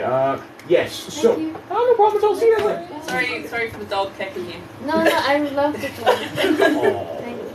Okay, so where were we? Yes, so, indeed, like, you there is, like, you're talking to the alderman, that is one potential avenue, and indeed, yes, you have the evidence that, like, that Alderman Affett did, in fact, like, was about pressing the McCreich women to give over their claims to their lands and property. Was it Affett or was it? Affett. Yeah, okay, great. Yeah, Christ Affett. Affett. Yes, AFFET, Affett. Okay, like when you're done. Aye, when you're walking, Affett. and you're Aye. Affett. Right? When you're Affett. Aye. I knew we should have voted in on it. It was so much more fun. Aye. I mean, it's like, they are. He is one of the like 3 like aldermen of prominence. Theirs, of course, being Alderman Kolczak and then Alderman Kant. Okay. So guys, Is his name Hugh? No, his name is Herpen Kant. I thought it was going to be Hugh Cup. Yeah. I thought it was going to be like some take on Emmanuel. No. I do that shit all the time in my stuff. Yeah. I'm pretty sure we had an manual for It seems like the kind of thing you would do. Yes. like, again, I don't want to be like railroad the group action, but next course of action I can only think of is like speak to the alderman. Okay. Jet speak to the alderman. Okay, and which alderman you want to speak to between Kolczak, Kant, and Affett? All of them. Who start? I wouldn't say that you're railroading the group. I'd say you're actually getting us places. My idea is that get them all in the same room. Alright. Us, we have the power of the church. We have the power Satan. of God and anime. I love how it's just like in the animes about God was the same, you're clearly anime. You know, like, yeah. The world's scariest man. That's the power of love. Nature herself. No, we're talking about a being so scary that they defy gender and are just a crusader and upper. Might actually just be the physical incarnation of the wrath of God at this point. We're not sure. And most importantly, me, soon to be Master of the Arcane, with several decades of work put in. Okay. And the right promotions. Interesting. And greasing a few hands. Okay. So you just want to get all. So you just want to get all 3 of them in the same room. Isn't it? And then just sort of like do a like Stalin show trial. Well, they do often go to the same pub. Funnily enough, like them being the 3 aldermen. But 90% of any business they do is in the actual fucking courthouse. It's in the pub. Yeah, sure. Yeah. Like so. Yeah, we'll say that basically the 3 aldermen after their day are indeed having like a job in like in places where, and we will turn indeed back to the pub. Where's it? We'll try and get house turn to tavern. Okay, so it's B. Tavern and 8. I'll get used to this eventually. Okay, so yeah, back in the tavern, indeed, and yeah, so indeed you can see the three aldermen there, like Koltsak, Affit, and Kant. Who are you speaking to first? Is there anyone else in the tavern? Indeed there are, like, a few general members of the public, and of course, like, Lachlan Fine, like, the bartender, like, your manager of the place. I sweep the room with a truculent wizard look. Truculent wizard look. Okay, so yeah, you give him a truculent wizard look, and you're just like, he's looking truculently over here. Yeah. I don't even know what that means. You know, I don't rightly know what truckling means. I've definitely been trucked. But you cast a truculent look over the two whatever. You wanting people to clear out? No, they can witness it if they want. Fair enough. Well, nobody's leaving. They're mostly going to stick around and see what you do. This is entertaining. I mean, it's very seldom you see somebody coming up here and truculating, you know? So. Fair enough. Straight over to them. In a truculent one of them, they're like little plants that you find in the desert. Oh, those are succulents. Some of them are actually they have health benefits for some of them. Other ones, though, are massively poisonous. And the thing is, you can't touch them because it's little spiny bits. Like, plants are crazy, man. It's amazing. Okay. I just. That conversation goes on, I'm like... So at this point, like, you, Jesus Christ. Yeah, Father, like, yeah, at this point, like, you Alderman calls that, just like, comes over, just like, well, can I be of benefit to you, like, if you Master Calder? And I sort of, again, doing the whole thought, Gandalf thing. The widow and her daughter were not witches. Oh! Everybody in the den just like, impossible! Devilry was found in their house! It was indeed found in their house, but not on their person, and it was not there long enough to leave a full taint. This matter has been well examined by this mostly noble group of experts. I'd say four scholars and a resident murder machine. We haven't seen them murder anyone yet. Alright, you see... Yet. Okay. Yeah. Well, you see one of the individuals. Let's see. Yeah, there. Yeah, Father Kant. Like, just like so you have you advise that you think the women like the McCreich women need to be exonerated of their like the pretense of witchcraft. I do not advise, sir. It's highly likely. Which is like a very well. Which is like a mute. But the matter remains that there was indeed an artifact, the demonic powers, and a taint still lies over this land in its herds. One matter must be resolved here and now. Here and now. Who found the amulet? And you notice that like everybody like is kind of like looking down at their beers and shit like that. Like nobody's leaving anytime soon because you've managed to capture the attention of the tavern. Like but just like we don't know. No one knows.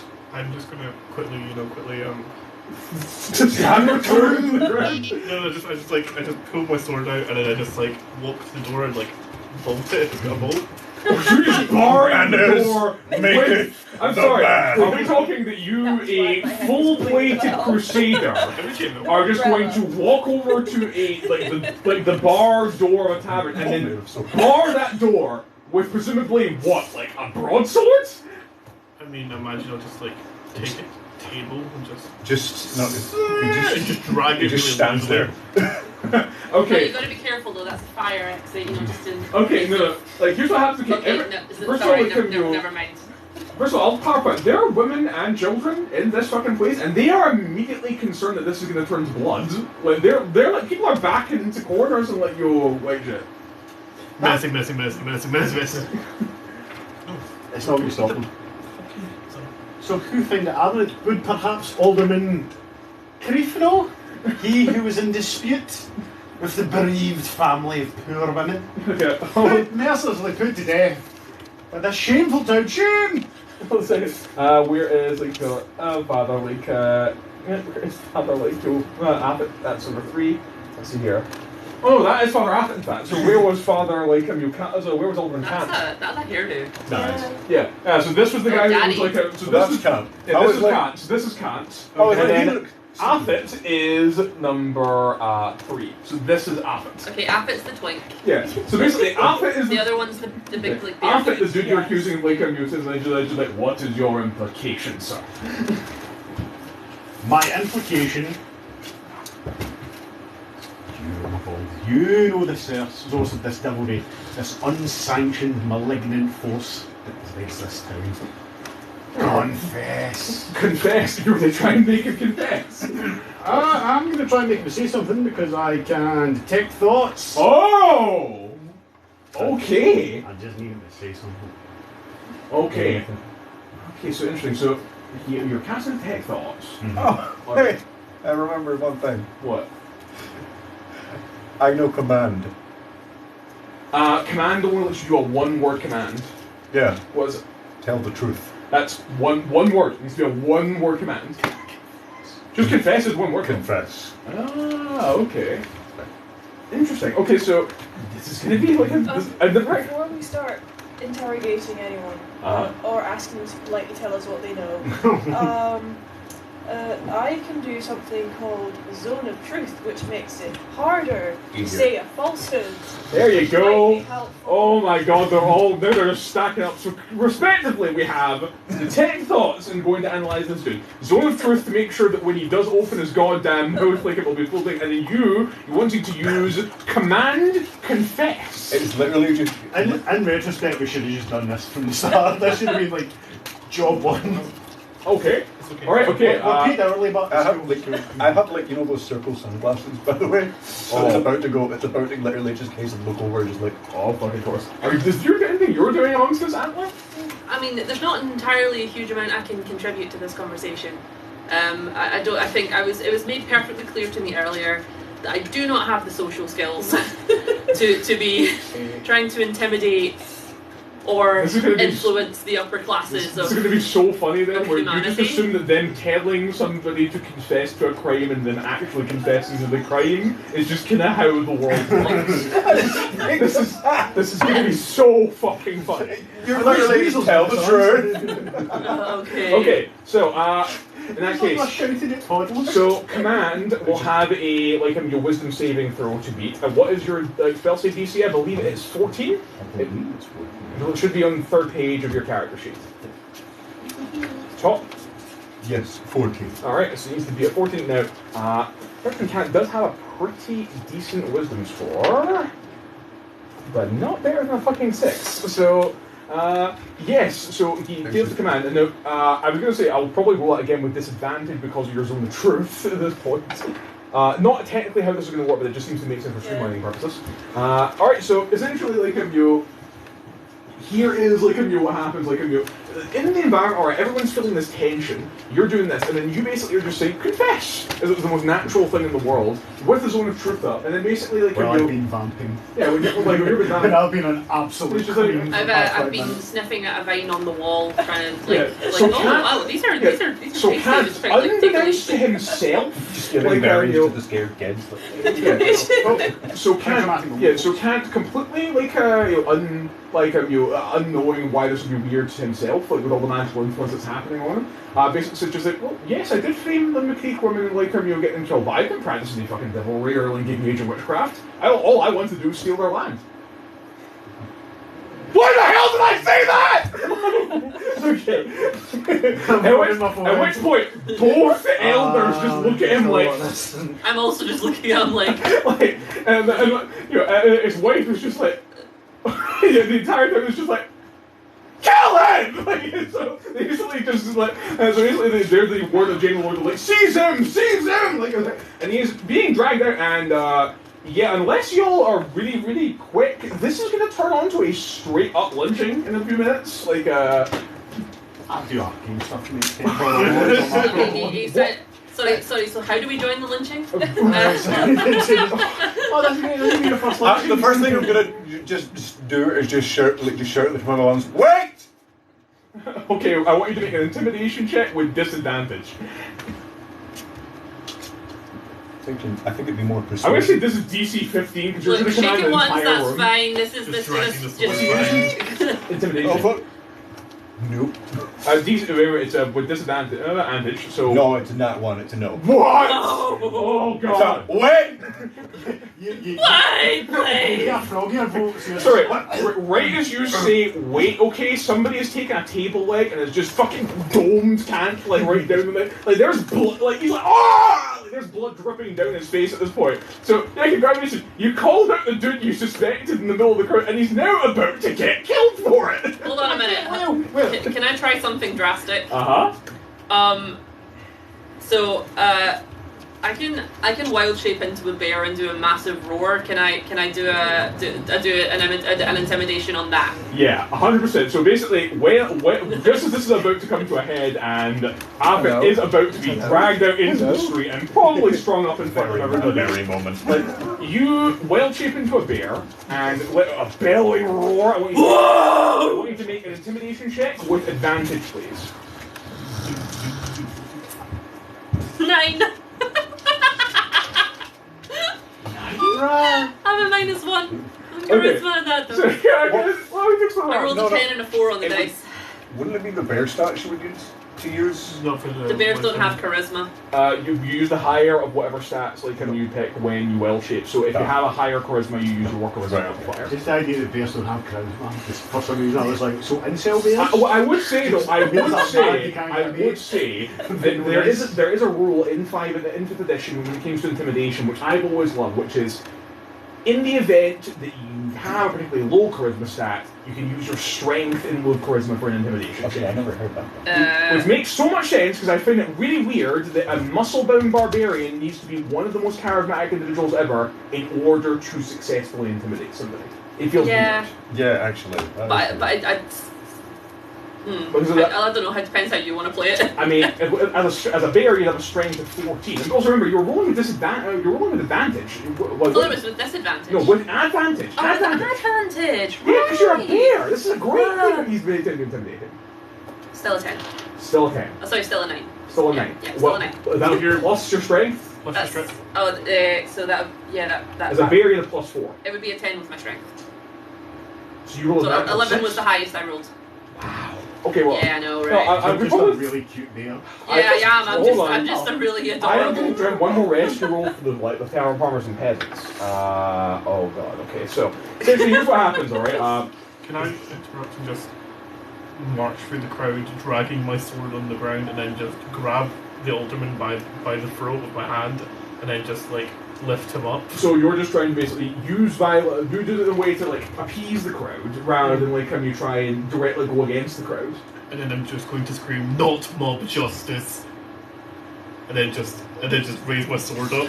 Well, considering you got a nat 20 on your previous check, I'll let you roll this with advantage also. You're gonna need it. Like, actually, wait, no. Well, too late. No, you roll with advantage, 100%. Cool. That's an 11 as well. I'm just loving at the fact that 11 is what? It didn't roll very well. No, it's okay. Let's say this way. Between the pair of you, I'm really trying not to turn this bar into like I will say this. There's like 6 to 8 people here that maybe would have the ability to fight you if they really wanted to. None of them want to. None of them want to fight you. At this point, I'm just kind of a bear whimpering, like, No. They want to unleash weeks of paranoia and frustration on somebody who has just been outed as being an actual, scheming murderer, in their community. They do not want to die fighting either an incredibly, powerful crusader or a bear. I'm not trying to kill anyone. I know, you're just scared. So, yeah, basically, they eventually back down. At which point, at which point Coltzak, in a rare moment of, leadership, he's an alderman after all, is going to try and step up and calm the crowd down. And he rolls pretty good, so it's just come on, this is beneath our dignity as children, elder of the gods. Just and you, stop being a bear! I'm just gonna sit down. They're all freaked out by that. This is an entire community that's weirded by witchcraft. You just turned into an animal. Yes, I've kind of. I'll duck behind the bar, so rehumanize him. Sorry guys, I panicked. Okay. And you see they're all praying, incidentally, and stuff like that, and just fucking warding gestures against you because you. I'm sorry, I panicked. Is everything okay? Anyways, so the situation more comes down you at this point, Battle can't, page 2. Yeah, like you basically come to like you. Will this be the end of any further drama this evening? Can I be honest? Probably not, because we're still looking for the actual witch. Aye. So, like, I wouldn't lie to you. I see. Yeah. So like he at that point sees just like you. Father Coltsack, like Owen Coltsack. I'll leave this to your capable hands then. Like him and seems to do that, like head off. Like Peter gives him a look, and then he like gives it to him like a Coltsack is pissed at you, clearly. Like, I'm sorry, have you never seen someone turn into a bear before? No, I haven't. Oh, it's actually in violation well, that of certain civil statutes. You can't open a criminal case. Can't open a criminal case, but you might get fined. He's hastily trying to explain to people that you are not a witch, that you are like a druid. Like he's trying. I'm sorry, I was trying to help, I panicked, I freaked out, I bared. Look, I'm on their side. I'm trying to help everyone out too. Like the witches are affecting my people too. Yeah, it's just like you come to like basically he takes all your sides. Like I think it'd be best if you all stayed in my lodgings, given what's going on in like in that area. You like that's what you can watch. Just like you use magic on me. They twisted my words. Like, but on the crippling failures that he got, no one's believing him at this point. Where did he get the fucking like cameo? I don't know though. That's what that's the kind of dead end we ran into. Because he says he didn't have the amulet. I'm just like, well, I'll tell you this. Like, yeah. I'll tell you this. Just like, if you want a quiet place to properly interrogate him to not infinitely entangle the guy, there's a barn next to my house should help him. Do that, we're gonna go CIA. This town has a black site, I love this place. It's not just that though, he just doesn't want like people. Oh yeah. He doesn't want this guy getting like publicly like tried in a pub. It's like he's quite literally the exact opposite of what they want done in the town. They want justice. So we've got in the bar. Yeah, you're all currently in the tavern, aye. Like yeah. So like the secluded bar? The secluded bar, yeah. Okay. Yeah, I think people have left at this point because they just don't want to hear you. But yeah, Lachlan will not be like giving you lunch because you just fucking cost him a straight for the night. So yeah, I basically just like clamp. So we've got Keith there. Yes. Presumably tied to a chair or similar piece of furniture. He's just clamp my hands on my shoulder. I'm like, you need to understand what's going on. You're shafted. This is not going to be good for you. But there's two outcomes. You're either subject to village justice through the temple, or when we find out what the witchery is going to be, we are going to find it, you're going to be subjected to wizard justice. And I don't care how involved you were with it, I'll lie. So you tell me where that amulet came from. Now. Whoa! Yeah! This guy! That was pretty good, not gonna lie. I will say you can make an intimidation check for me. I won't say with advantage. I'm also getting my head around the corner. Actually, wait, you know what? Is anybody helping? Can I help? You want to help? Do you want to help? I'm just going to stand menacingly. Oh yeah, you with the benefit of the help action. Bad cop, worst cop. You can roll with advantage. Alright, so I got a 2 or a 6, which I'm going to trade out for an 8. With your portent? Oh, that's so sad.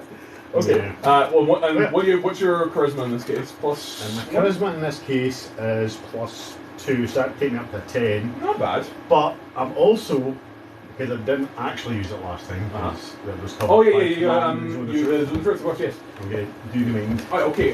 So here's the thing. I'm going to go Professor Xavier on him. Wow. Alright, so here's the thing, by the way. Like, with the way detect thoughts work, you can either read surface thoughts or you can intentionally probe deeper. Now, at this point, you don't need to be concerned about him detecting you, because you've got him in your custody, effectively. Yeah. So you can just straight up probe into his brain and get every bit of knowledge that he has. Just pulls out the power drill. I'm gonna go for it. He's not. He has it coming. So he obtained. He had it coming. Okay. Oh, no, just He before I had do it it, coming. like, behold, He only had himself to. So yeah, so like imagine. Sorry, I'm not gonna get you demonetized. It's like the proper grab onto the forehead, glowing light. You're just pulling his mind. So yeah, here's what happens then. Basically, The energy bending from Avatar. So yeah, this guy did like freedom. He was also planning to frame another 2 women in the town, like who are still alive. problematic. Yeah, the Holland family, like widows, like who he was narrowly related to because the husband was like a cousin or something like that. So that's what he's been doing effectively. Anytime like there's a relation that he could snatch some land from, like he'd been subtly or trying to get them done for witchery so he can just steal them. You know? Okay. Yeah, like but there's another family. Where's the amulet? The amulet, though, was given to him by his wife. Like a one good wife, Prudence Affett. Prudence Affett. Yes. Whom you did see at the thing. Prudence Affett looks like this. Oh! Oh, Woof! Less of a MILF, but. do we know? So finally, I drop him and I just fall to my knees and I'm like, all I care about is the amulet. I don't care about your land, your villages. I don't care about your efforts, but conspiracy murder. Not my job. I do magic. I want to know about spooky things. Like spooky things. Tell me what I want to know. At this point, I'm just like. So the wife was there, right? Like this is above good. The wife was in the village, yes. Although she wasn't, but she's now. But like, also, you guys, like, she is now departed. Yes. Balls. She's probably on the run now. She is on the run.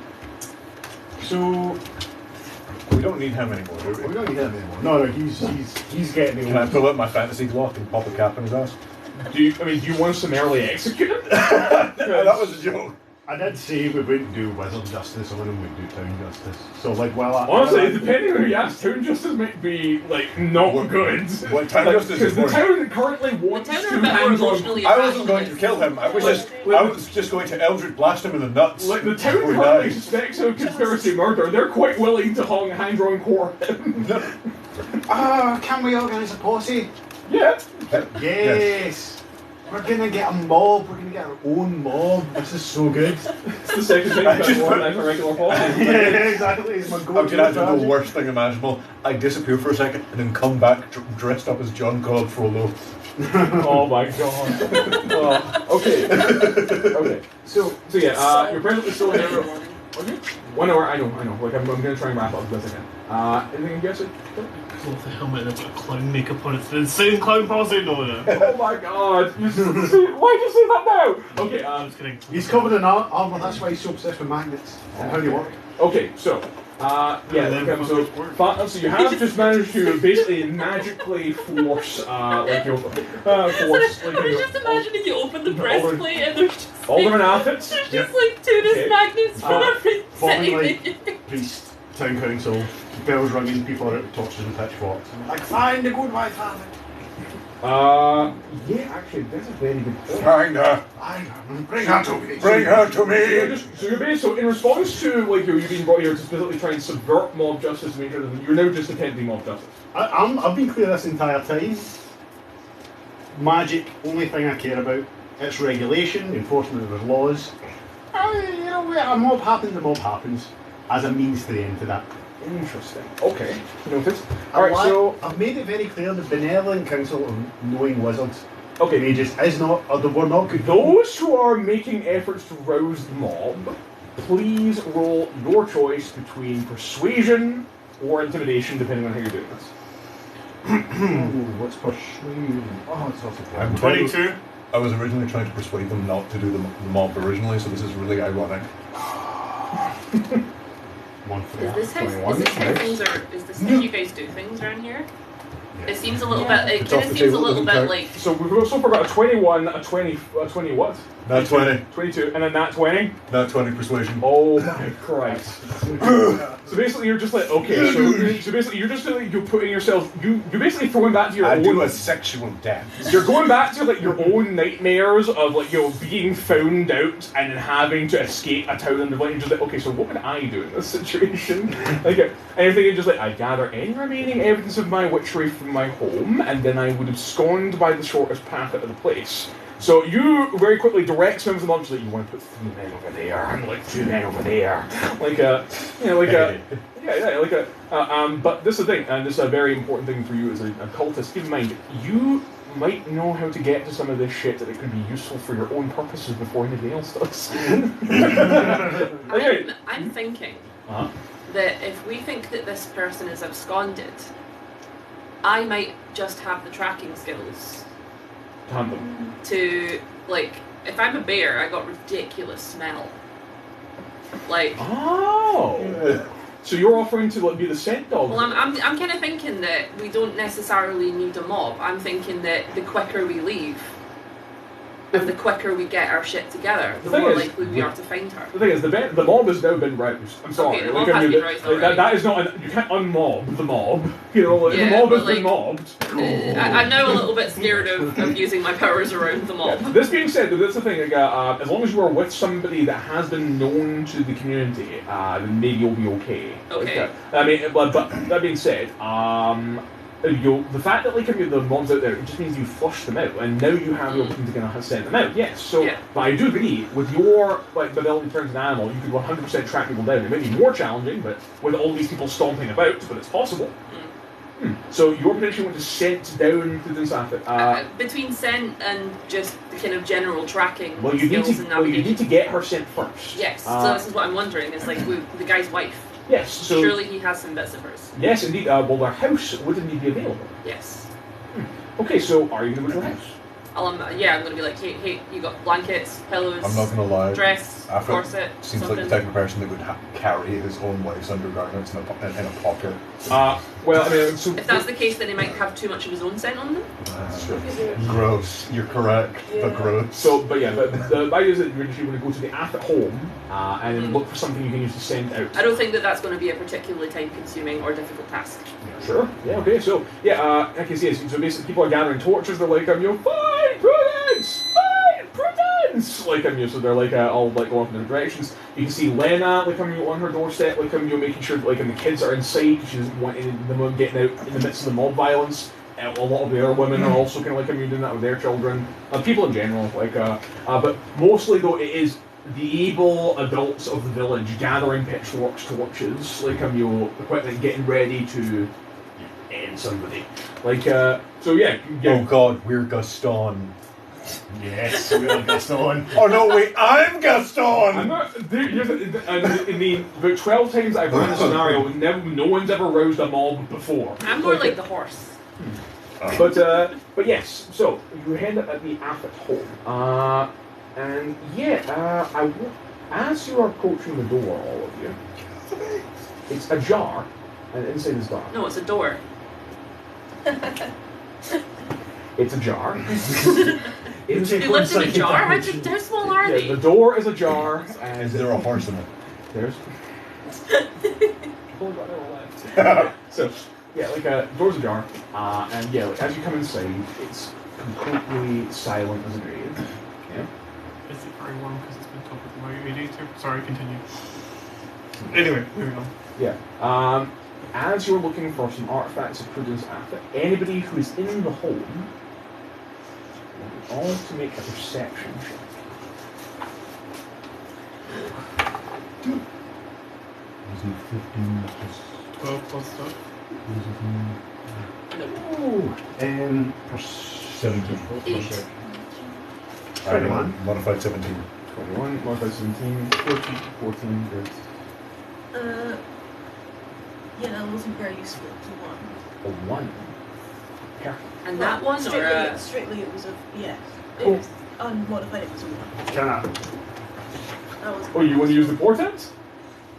It's a free. Oh no, Basically you'd be subbing a 1 for a 3. That'd be I really want to do that But because it's it such a could- nice thing to do, but we might What, need a that 1 to, for like- 3, which means what? Would be plus, what's your thing? 3 plus 3 would be 6. It'd be a 6. You'd be turning a 1 into a 6, which is infinitely better than a 1. Well, I mean, you're turning a 4 into a 6. That's Yeah. But I mean, in any event, like, it's still. I'm going to say this, like, it's something's definitely about to happen. Unfortunately, to the deer sister. I keep on forgetting this. There's something happening to the deer sister? Just so I use it. Fair play. I am turning your 1 into a 3. Oh, thank you. Excellent. Now it's a Well, 6. no, actually, that's fair because if it was a 1, that you actually did do a nice thing there. Because if it was if that had continued to be a 1, I was going to basically have a free attack on you without there being like an option for you to do anything. In this case, where Ace is going to be a little different. So here's what happens, all right? You're all looking in the house essentially trying to do stuff. It's a 2-story townhouse because they were in the alderman. And you're looking for like some personal effects. You're going through like those, you're all freshly wandered, nothing of use here. But it's then that with your superior senses in different places of the house, that you hear a floorboard creak where a floorboard should not have creaked.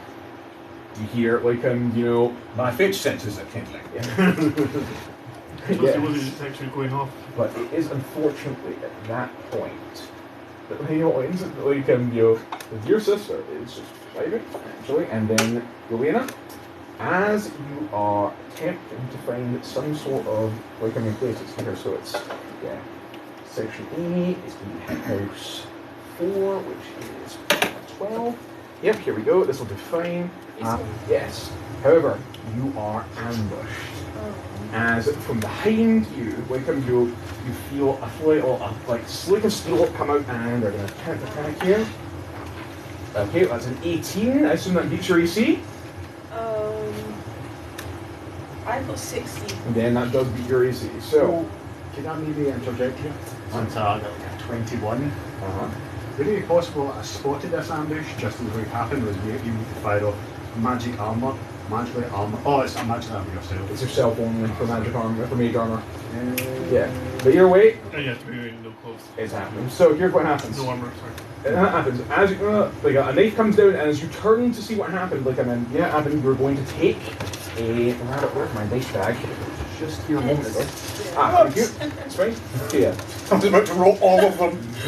How many damage? Good God, no. You take so much damage and loops back round and you take a total of 4 damage. Yelena. And I need you to make a Constitution saving throw. So, would that be 16 temporary hit points? Because it's down 4. You're down 4 to 16, yes. Okay? And yes. Oh, it's not temporary hit points, so it's just that you're down. Oh, it's just down to... Yeah. Okay. Temporary Your hit way, points your way. are What is entirely like not using them right. Knife comes down, you take 4 points of damage as you stare into the face. No. Of a frog cultist. A fucking frogist! Indeed. So just there's a horrifying listen as from this frog-like mask. You hear just as a knife lunges down. At this point, we enter initiative order. violence! As we've only got an hour, we're not going to raise initiative. Instead, we're going to try and narrate this as possible. I'm going to say, 3 of you, you're upstairs. You 2 are downstairs, Air's currently. So I want you guys to narrate it. We're going to do touch, and you tell me what you're doing, okay? And if at any point I need to interrupt you, I'll let you know. So we're aware that something's happening. Yeah, you hear some sort of altercation take place downstairs. I bound down the stairs. You bound downstairs with your full movement, and indeed, as you turn, you see Yelena being accosted by an individual wearing a frog mask. As we know, I have experience with frogs and enmity towards them. What are we calling them? What would be a good epithet for a frog man? Leviticus. Deep ones. Well, actually, I did have a name for them, but these are just regular cultists. Oh, they're just regular cultists? Yeah, this is a mask. Okay. It's an actual mask. Yeah. How close would you say I am to them? I see 25 feet, yeah. So, not team-handed? No. In which case, the one that has struck at our cleric I will fire off a magic missile. Send 3 bolts of arcane force, each dealing 1d4 plus 1. Then you roll this 3 times and then add 3 to the result. Also, it's just total up. Yeah. It's not 3 individual bolts. It's just It is 3 individual bolts, each doing an additional +1 for a total of +3. Sorry, Megan, it's probably more makes sense just to fire on the one guy. So the Yeah. one guy attacking. Sure. Yeah. Yeah, and the benefit of Magic Missile is that he does not need to roll for anything, you just do the damage, because Magic Missile is that good. So 4, so that's 5 so far. Oh. 5. Which is 5, why plus our 2 for 7. My favorite. One of plus my favorite another monsters 3 to for use. 10. 10 points. So, basically, here's what happens, Elena. This, cultist stands down at you, okay? You got the wound. Yeah. When it's froggy thing, it raises up, and then next thing you know, you hear... There's just a pink mist where the upper half of his torso and head remains as 3 bolts of arcane force. At what point you're just like, But then, okay, you hear, another frog cultist comes behind you and attempts to attack you. I hate to be this guy, but I just came down the stairs. Oh, yeah? So I've got the stairs at the back of me. Oh, good point, okay. So I come at me from the front. Yeah, but not that. Okay, so you take care of one, but I think that you just gonna move towards you, but he won't get able to attack. It's just like the rest of the Can you believe that Alessio spends an hour and a half making a scale model of this house, just in case? We then move to the next one lane, which would be Sir Grim. You were upstairs also. Do I see frog cultists? You do see a frog cultist moving towards your wizard from the top of the stairs. Ah, cool. I would like to remove their skull from their skull. Yeah, so I'm thinking that you basically you raid the railing and then just clop down and then use your remaining movement to just cut one down. Yes. Alright, go ahead and roll your attack, please. That's a lot. Is it above, let's say, 16? No, it is a 14. Oh, okay, well, I'll say 14's enough. They're just wearing robes. Even then, 14 might be generous. So, yeah, once you hit, go ahead and roll your damage. I believe you're rolling what, two-handed two-handed sword, or? I suppose I'll do two-handed because imagine I'm not wielding a shield right now. Well, you don't need to be. It's up to you. How do you want, you the full rampart shield, or do you want the two-hand, you bastard? Yeah, I think it's time that I just spend some of these spell slots. I'm going to use a D8 and we'll call that one-handed. So that's 10. 10 damage, okay, yeah. And because I hit, I'm going to just Divine Smite. quickly shove a Divine Smite on there. Well, I'll say this, the base damage of +3, each of these cultists only has 13 hit points, you just kill that one. Me.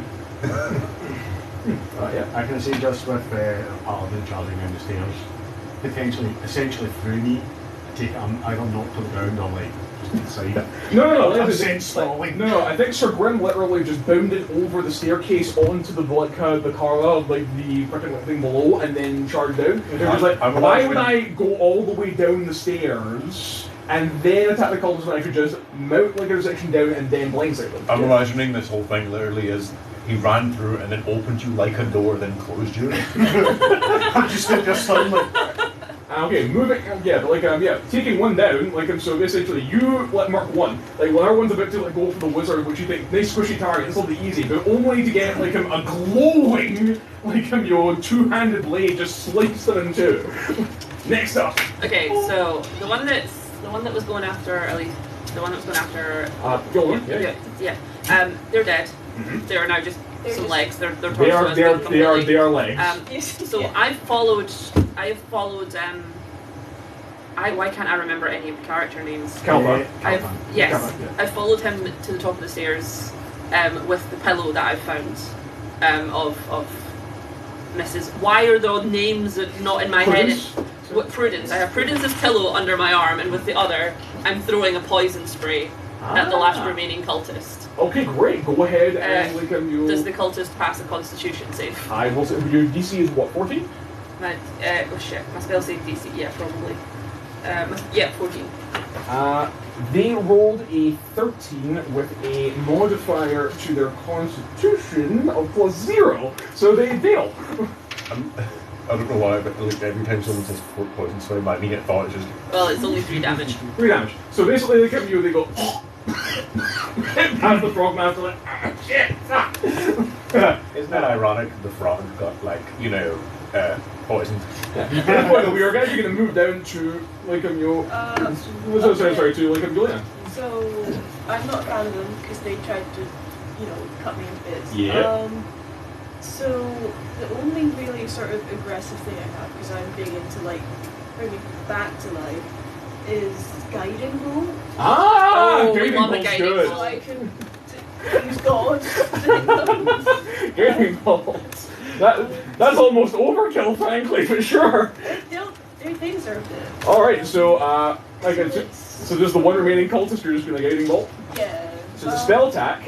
So you would roll a d20, and then you'd add your modifier, which I believe is going to be +5. Is it +6 or is Oh, that +6, yes. that one? Yep. I lost the dice. It's a 16. 60.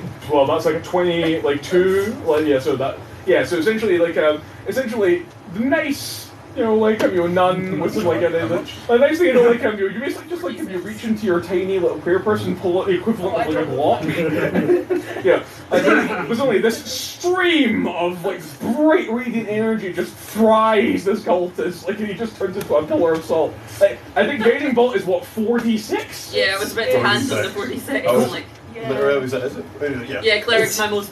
Yeah, guiding bolt is my most played spell. Go ahead and roll the damage if you want, but basically if you you need to beat 10. Have you splattered them into slime or complete ash? They are pillar of salt. I'm pretty sure.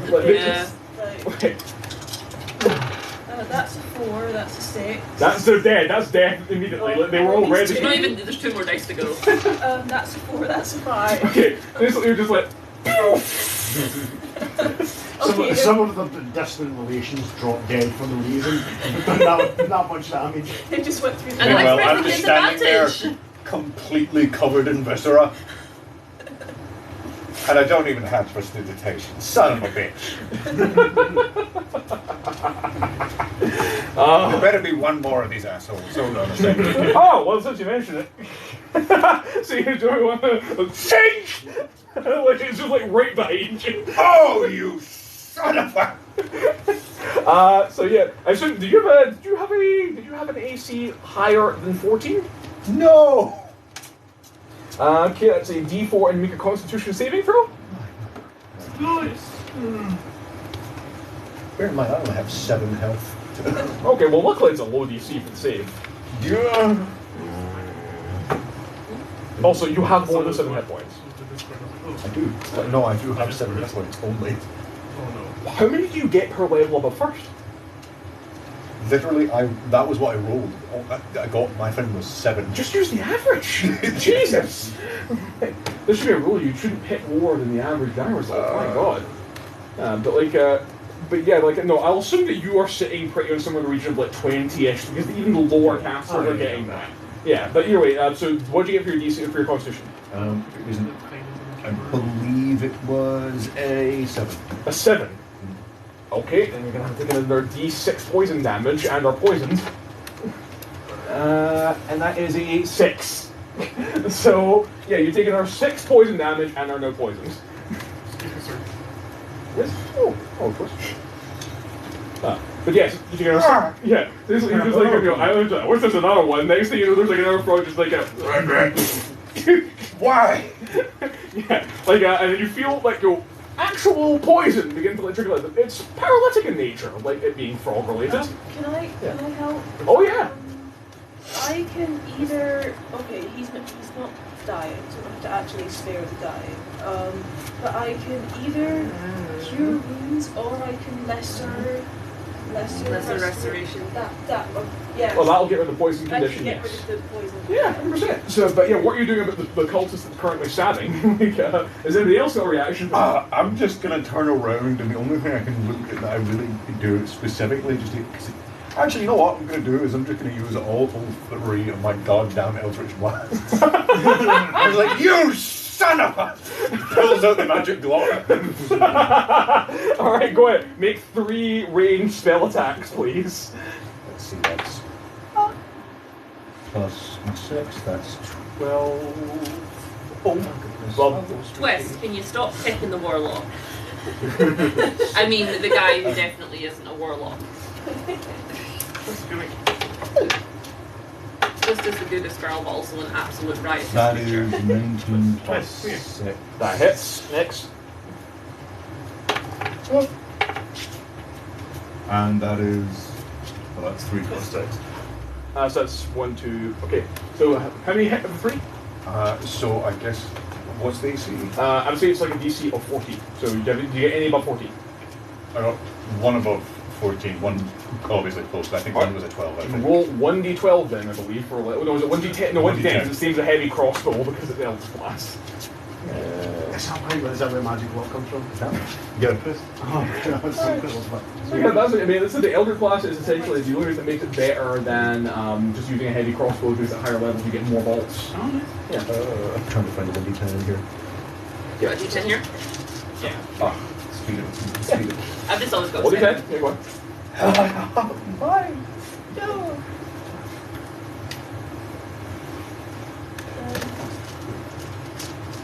I hand you my dice and you just immediately lose it. Such I've got one right here. Shall I roll? I think it might have thrown it into my jar. I definitely saw I it hit got- a 10 on the floor. Look, here's another d10. Roll again, okay? I know, but I saw it on the floor and it definitely was a 10 on it. Well, that's a 6. Off the table doesn't get anyway. So anyway, I'm just. so yeah, basically, like you basically do it, and yeah, because I think that you are such at close range, the first shot kind of goes wide as you like you try to get the angle right, and he's like, "Yo, come at you." The second shot, like you just come into the ah. All right, and then we move back to I think our wizard. So yeah, like yeah, another frog cultist just trying to attack the academic. No! No, there's one man that's sorry, okay. Feel like couch for a second.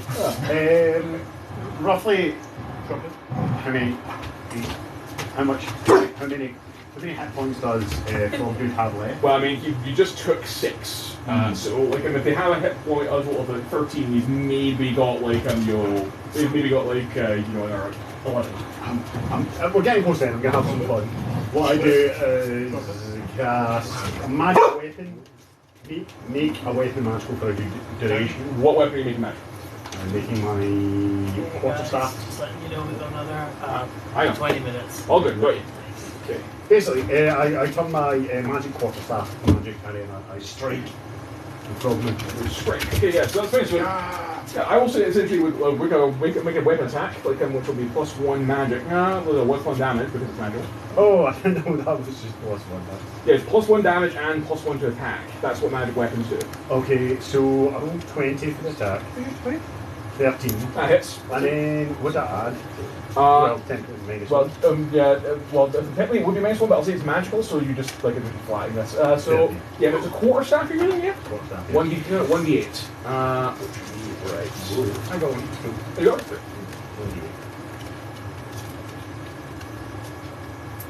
5. Yeah. Okay. So yeah, like I get a +1 damage. you do. So it's a total 6. I will say because there you go, 6, 6, 13, it's 1 out. Yeah. Yeah, he's dead. Okay, so yeah, like you crush the frog cultists. Yeah, like are you doing any searching thing? Yeah, well, rob them. Okay, so yeah, the entrance of the frog mask, where you find the corroborating evil, like fucking sigils on the underside, which indicate they're being influenced, like gradually. Yeah, and you find incriminating evidence indicating that they were ordered here by some like cult leader to try and clear the place of any potential evidence. Okay, right. Yeah, it's an anonymous letter, sadly. We can do fair bastards. So we have ways. Yeah, And a council. And a council. okay, yeah, but you now have the scent of one that put his at it. I'm just going to carry this pillow with me. All right. So in that case, you're now on the hunt then. I'm still human right now. Okay. Okay, great. Right. In that case, well, what's the next step then? So you've got this pillow, you've got the cultist lady. You subdued these 4 cultists. Well, killed them flat out. They're done. They're dead. One of them's Ash. Yeah, one of them is Ash. Yeah. Look at so. What's Should we next? ask his name? I'll stop with the puns, we don't have time. Okay. So where's? Jim. So yeah. What's next? Are you hunting down Brutes? I didn't Could be a session. I didn't really think that the mob was a great idea, but everyone else seems very sure of it, and I guess I'm along for the ride. Okay. Well, okay, but I'm sure we could actually we could easily clean this up in like 10 minutes. Easily. Okay, sure. fine, Yeah. fine. Okay, but yeah. So right. So are we hunting down Prince? Yeah. Yes. All right. So I'll say this. I want you to make a survival check, like with advantage, now that you have Prudence Ascent. That's a 15. 15. Great. Alright, so in that case, we will see that here is what happens. So yeah, that's how we'll resolve this. So here's how this is going to go. First and foremost, you begin to search for Prudence Ascent, and you search it out and smell it over and down. So I should be a bear now. You are a bear, yes. Yes, I'm a bear now. You're tracking them as a bear. So I mean, I try not to spend so much time on Grindr these days. you continue tracking your Prudence until you eventually find yourselves over once more in the southern west.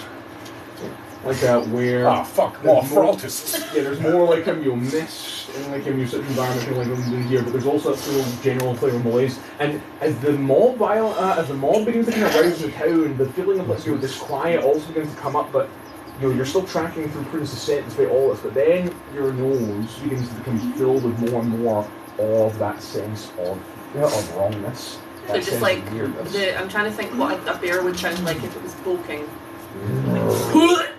The sound of birds and insects eventually begins to completely die away, and you are left in stagnant, sour, horrid smelling bog, worming your way through it, but still somehow able to keep your Prudence Ascent until eventually you find, indeed, Prudence Ascent. Alive for the time being, presently, and you're resting at a small shrine. Okay. Yes! Oh, fine. Broadcasting for all cultists. That's why I was like, fuck, more frontists. Okay, yeah. Fuck, a frog. Big one, jeez. Yes, but Prudence Abbott on Dropping the map barrier. you're presently prostrating herself before this strange-looking idol. I will give myself unto, O ancient one, if you would but the... I just continue to approach and then sniffing, and then just, I'm sniffing right in her face. Okay, just you have no idea what powers you have messed with this day! I tried to explain in bear. Yeah, we kind of do. We've done a little bit of research. Can I pull up the magical clock again? You pull up the magical clock? Yes. Alright, so you pull up the magical clock, you raise it up. I'm going to say basically that you are about to fire and just cook your Prudence Abbott when the statue behind her, in an inexplicable moment, begins to, its mouth parts slightly, and a wet, horrid-looking tongue jets out and wraps around her waist. Pulling her into its maw, you can hear her spine crack as she is forced through the section as the frog statue begins to animate and turns... I'm too close to this then, I should not approach, but... Yeah, and turns into the entity that these motherfuckers have been trying to summon. Rybit, the demonic elf. Rybit! Yeah. So, chewing the bones of Prudence Abbott, it then proceeds to burp and then bellow at all of you. In response, I channel my divinity. You channel your divinity. In response. In response, I fired off magic myself first to the opportunity. Alright, okay. So in that case, I'm going to say that we're starting off with the... the frog's hungry, it should eat. So it's your turn. So fire off your magic missile. Go ahead and roll your 3 bits of damage. Remember, it is 1d4 plus 1. So 1d4. 5. 11? 11. 9? Oh, no, sorry. So 3. A further 2 for another 3 is 6. And then another 4 for another with an additional 1 it would be 5. So 5 on top of 6 would be 11. You do deal 11 damage, yeah. So basically... 6. Oh, bugger. 7. Live will end. Oh crap, refresh. There we go. Thank you for pointing out, troops. Okay, where were we? Hey folks. Okay, so Trying to avoid being eaten by a giant frog. Trying to avoid being eaten by a giant frog, yes. So, yeah, you do 11 damage to it. So basically, 3 bolts of arcane force go into its horrid, gelatinous, like fat-covered body, reeking of all the death and like mud around it. But yeah, you deal 3 bolts to it, and you see it's definitely does a bit. You go. Yeah. Next up is Sir Grim. I just hit it real hard. All right, so you're just charging towards it. Just bound goes. Oh, go ahead and roll your attack first and foremost. That's like 17.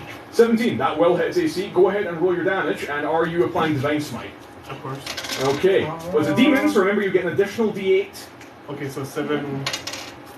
That's a 1, so 8. And then another one that's 3, so that's 11. So, you got for 11 damage. Basically, you this streak of blinding white hallowed like fire from your sword as you throw it, slicing through again that layer of corpulence and like just fat and layers of muscle that's like coating its organs, trying to keep everything contained. This bloated, horrifying demonic frog.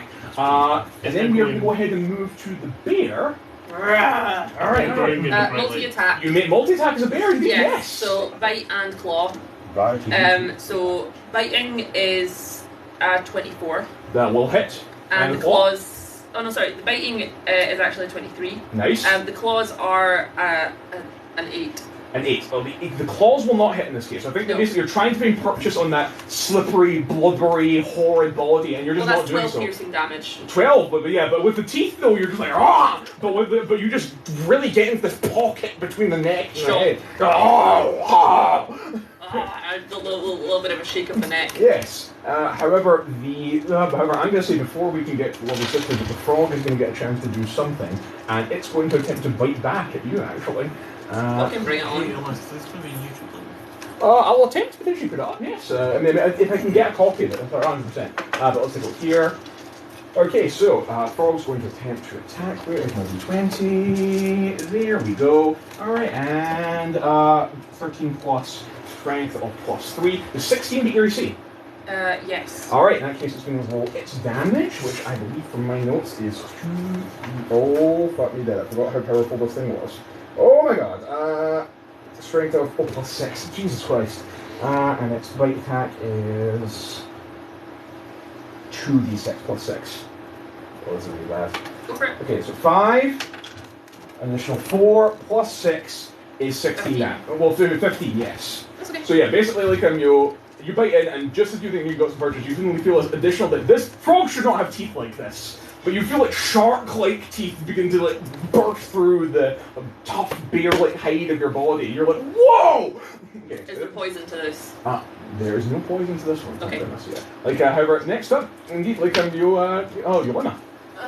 So I know that I just like turned the other frogs into pillars of salt. But could you use the pillar of salt method again? Or do I have to go ask God for permission first? I believe Guiding Bolt is only a level 2 spell, right?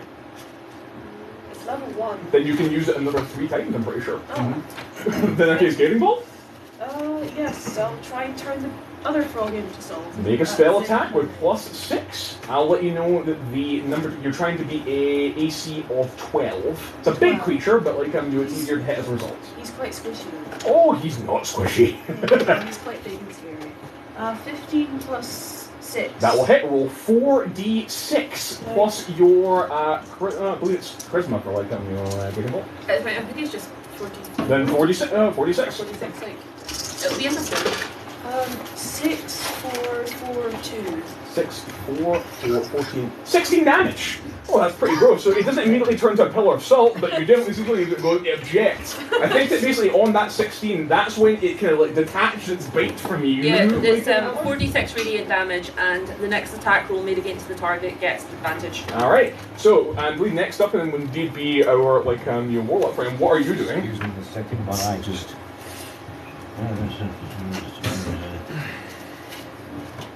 Screw it, I'm going to use my last spell slot to use Scorching Ray. Scorching Ray, that'll do it. Okay. Yep. Go ahead and roll your 3 weapon attacks. With advantage. Oh, that's fucking vile, actually. If any of these crit, that's going to be nonsense. It's 2d6 per ray with a Scorching Ray, right? Yep. 2d8? Pretty sure. Oh my god. Hold on, I can't remember. Well, it's fine. It's fine. We'll assume it's 2d8. Go on. I think it's 1 day per ring. I can't remember. It's not 1d8 per ring. No. For scorching ring, no. It's 2D something. Not again. Dude, I'm quickly learning you just can't roll dice. No, it's dyspraxia. Big hard relief there. Yeah. 14 plus 6, that's That'll 20. hit. Next one, just roll the attack first and we'll roll the damage together. 15 plus 6. That hits. And that's 5 plus 6. It's 11, which will not hit. So that's going to be 2d8 times 2 for the 2 attacks, so 4d8 fire damage total. So roll a d8 4 times. No. 2, 1, 1, 7, 7, 1, 1. So is that like 2, 4, 7, 11? 11, 12. Pretty consistent 11, 16 damage for like the whole thing. But yes, next up, when did we have a wizard again? I'm just imagining like literally just 3 rays. Again, I've still got myself 2 magic missiles on the go, so Oh, missile up. going back to the old. I just take out like 3 magnifying glasses and float. I'm basically. I'm basically like those Katyushka rockets, like the Russians had in World War II. Oh, I'm basically no. like human version of that. Okay, right. Alright, okay, so let's go ahead and roll that damage then, because we don't need to roll for attack with magic missile because it's spells. Okay. So 4, 2, and 2. So 8. Okay, yeah, you're for 8 damage, sweet. So boom. Yeah, this frog is really looking pretty battered and bloodied at this point. Go ahead and roll your attack clicks for Grim as you pile in again. Oh yeah, I can do things again. That's 19. That will hit. And I believe whether you don't That's crit. 19, not adding on the attack bonus. Okay, then yeah, go ahead and roll attack. 7, and then I get a roll dice because it's Yeah, you did an additional die because of demon, yes. We are the knights who say. So that's 13. yes. Alright, 13 damage, like additional. So yeah, this frog is really starting to look at its last legs. Potentially the bear might like it be the one that takes it down. I'm not entirely sure. I mean, I guess as an extension of the roll it like a bite, but the extension of the bite kind of bite a little bit harder, do a little bit more. Chew.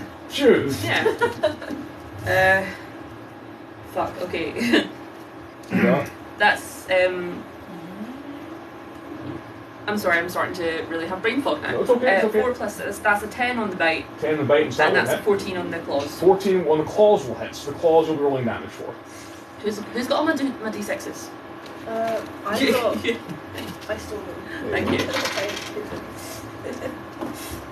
That is 11 damage. 11 damage. Slashing damage. Okay, so it's the frog's not quite there, but it's like so it's going to get one more chance to like really bite at you, unfortunately. Yeah, okay. With the field bite roll, it's no longer in my mouth. Alright, well, it got 20 total to hit you. Mm-hmm. So I'm going to go ahead and roll. It's 2d6, so 5 plus an additional 8 plus an additional 6 is 14 damage. Cool, the bear's on 5. Bear's on 5. Okay. This is why you have a druid, man. Like, you can absorb so much damage. It's nuts. Yeah, you're like, take the damage. I'm like, I've got like 9 extra hit points just being a bear. just like. Does damage carry over when you're like, no? No. No, if the bear dies, I just go back to being human. With the set hit points you had at the beginning. Yes. The whale kid's great. Anyway, moving back to you, like Yona. So, druids are underappreciated, overpowered. So I feel like the bear is basically just lying in the corner. Frog even is just lying in the corner looking a bit sad. So I could just be kind of overkill. Do the final guiding bolt. And just try and like, yeah, do that. Activate the god laser. Go on. That was the one that came out as a 1. Oh, It would no. be wouldn't it be? No, it's the next attack, wouldn't it? Next attack only that gets advantage. Yeah. It's not like the full round. That's Yeah. the one that decided not to work. I don't know if I can get myself out of that. Nope, sadly not. Like, we don't have any bardic inspiration or any rescue there. So I've got guidance. Guidance, no, but it's not a can't bonus. use guidance in an attack roll, unfortunately. Yeah, so, it's not. So unfortunately we move over. So yeah, you basically shoot your last god laser out, but the frog at the last minute is just like, "Rah!" And you're like, "Ah!" and it fires like white. We Lands move. in a small village. 35 minutes away. And so a small, no, people had is a small child to the elder just like, my new baby's born. No, I was going to say like But get this, the child is just instantly blasted with holy energy, just like, I am a cherub now, and I will ascend to the heavens. Cutting back to the fight though. Okay. I'm imagining the what was the name of the fiend with that? Rabbit. Rabbit, that was it. He just coughs up a shiny rock. Deflects it. Okay. But I guess the only thing I can do, the only thing I can do that would do a substantial amount of damage is pull out my magical block again and Eldritch Blast. Eldritch Blast. Go ahead, roll the bolts. With weeks 3. So anyway, he started blasting. Sorry, he started blasting. So it's a 19. 19. Plus 6. That hits, yes. Next. That's a nat 20. Nat 20, okay. From And then the weird symbol thing. okay, and then roll your final attack. Yeah, go on. Wait, the weird symbol thing. Are you rolling a spin down? Yeah, there's a. I may have spin downs in my dice bag, unfortunately. Yeah. Sorry. And then there's 11 plus 6, that's a 17. That will also hit. So in other words, you're rolling 4 d10 now. Here's Here's D10. a bunch of D10. No, that's okay. Just roll the same one 4 times and tell the results. Oh, God. That's a 9. Did you do 50 or more?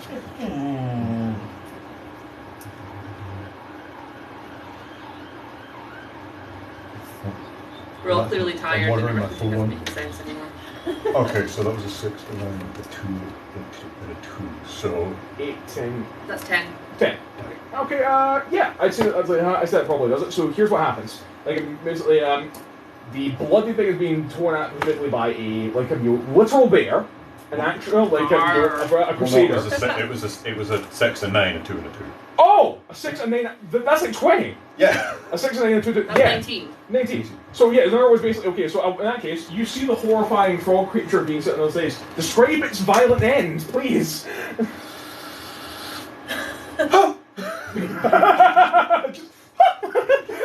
Immediately walks over and literally just like is still kind of like fogging from the poison, and then it's as the entire time he's been there, he's been vomiting up the poison. He turns around and goes. Alright, yeah. So 4 apparently on the crit, like on your bolts of energy come out, and yes, this frog turns into a splattered, like you would think of viscera on the ground this place. Yes, you've successfully defeated Raibit the demon frog of And I think I'm currently successfully wearing a lot of Rabbit right now. Yeah, indeed. Just I do like just a kind of nice little all in all fours. Shake it all out. I look about and take off my hat for the first time using the man bun and just go, oh, this is going to be so much paperwork. You have a man bun? Yes. Alright, well, resolving what happens to the game. So you destroy 3 members of the demon cult, and you turn over any of the relevant documents to, like, the father, and that is for courtesy, or what situation there? Or are you keeping that? Let's just go to headquarters. We'll send them copies. Okay, yeah. We'll send them copies. Well, in that case, here's what happens then. So the remaining members of the cult, I suppose, must flee because there's a lot of sudden disappearances in the village, implying that it had been here for some time. Father, funnily enough, Father can't among them. Head off. Yeah, so he's pissed off. Prudence Affit, it's revealed, as it's said, that he was in a relationship of some sorts with Father Kant. He himself was in fact running the cult of the frog. Essentially he had started a relationship with Prudence Affit, had manipulated her into helping her husband with their schemes so they could divert attention from themselves.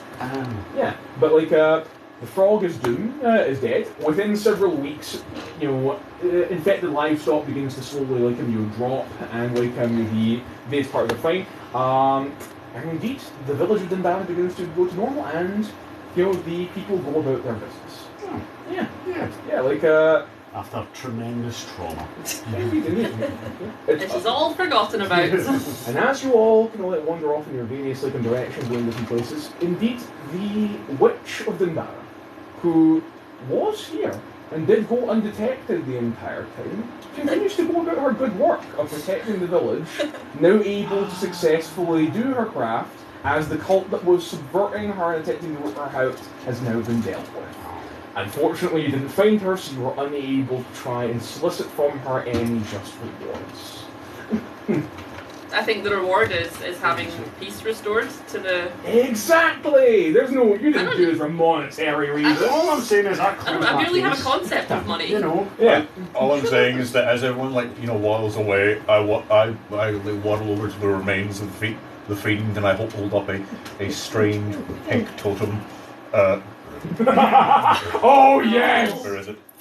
And then I just kind of start praying to Crevice, the old gobbler. And as you pray to Crevice, the old gobbler, the remaining viscera, the asapheta, the stuff of fiend that makes the creature of the abyss begins to turn into a single threaded black spaghettifying line that moves into the maw of your eternal and constantly hungry patron, and he thanks you for this meal. Literally everyone. And I mean, Cool, everyone hears this, everyone hears this, but like they still don't know where it comes from. All they hear is just strange.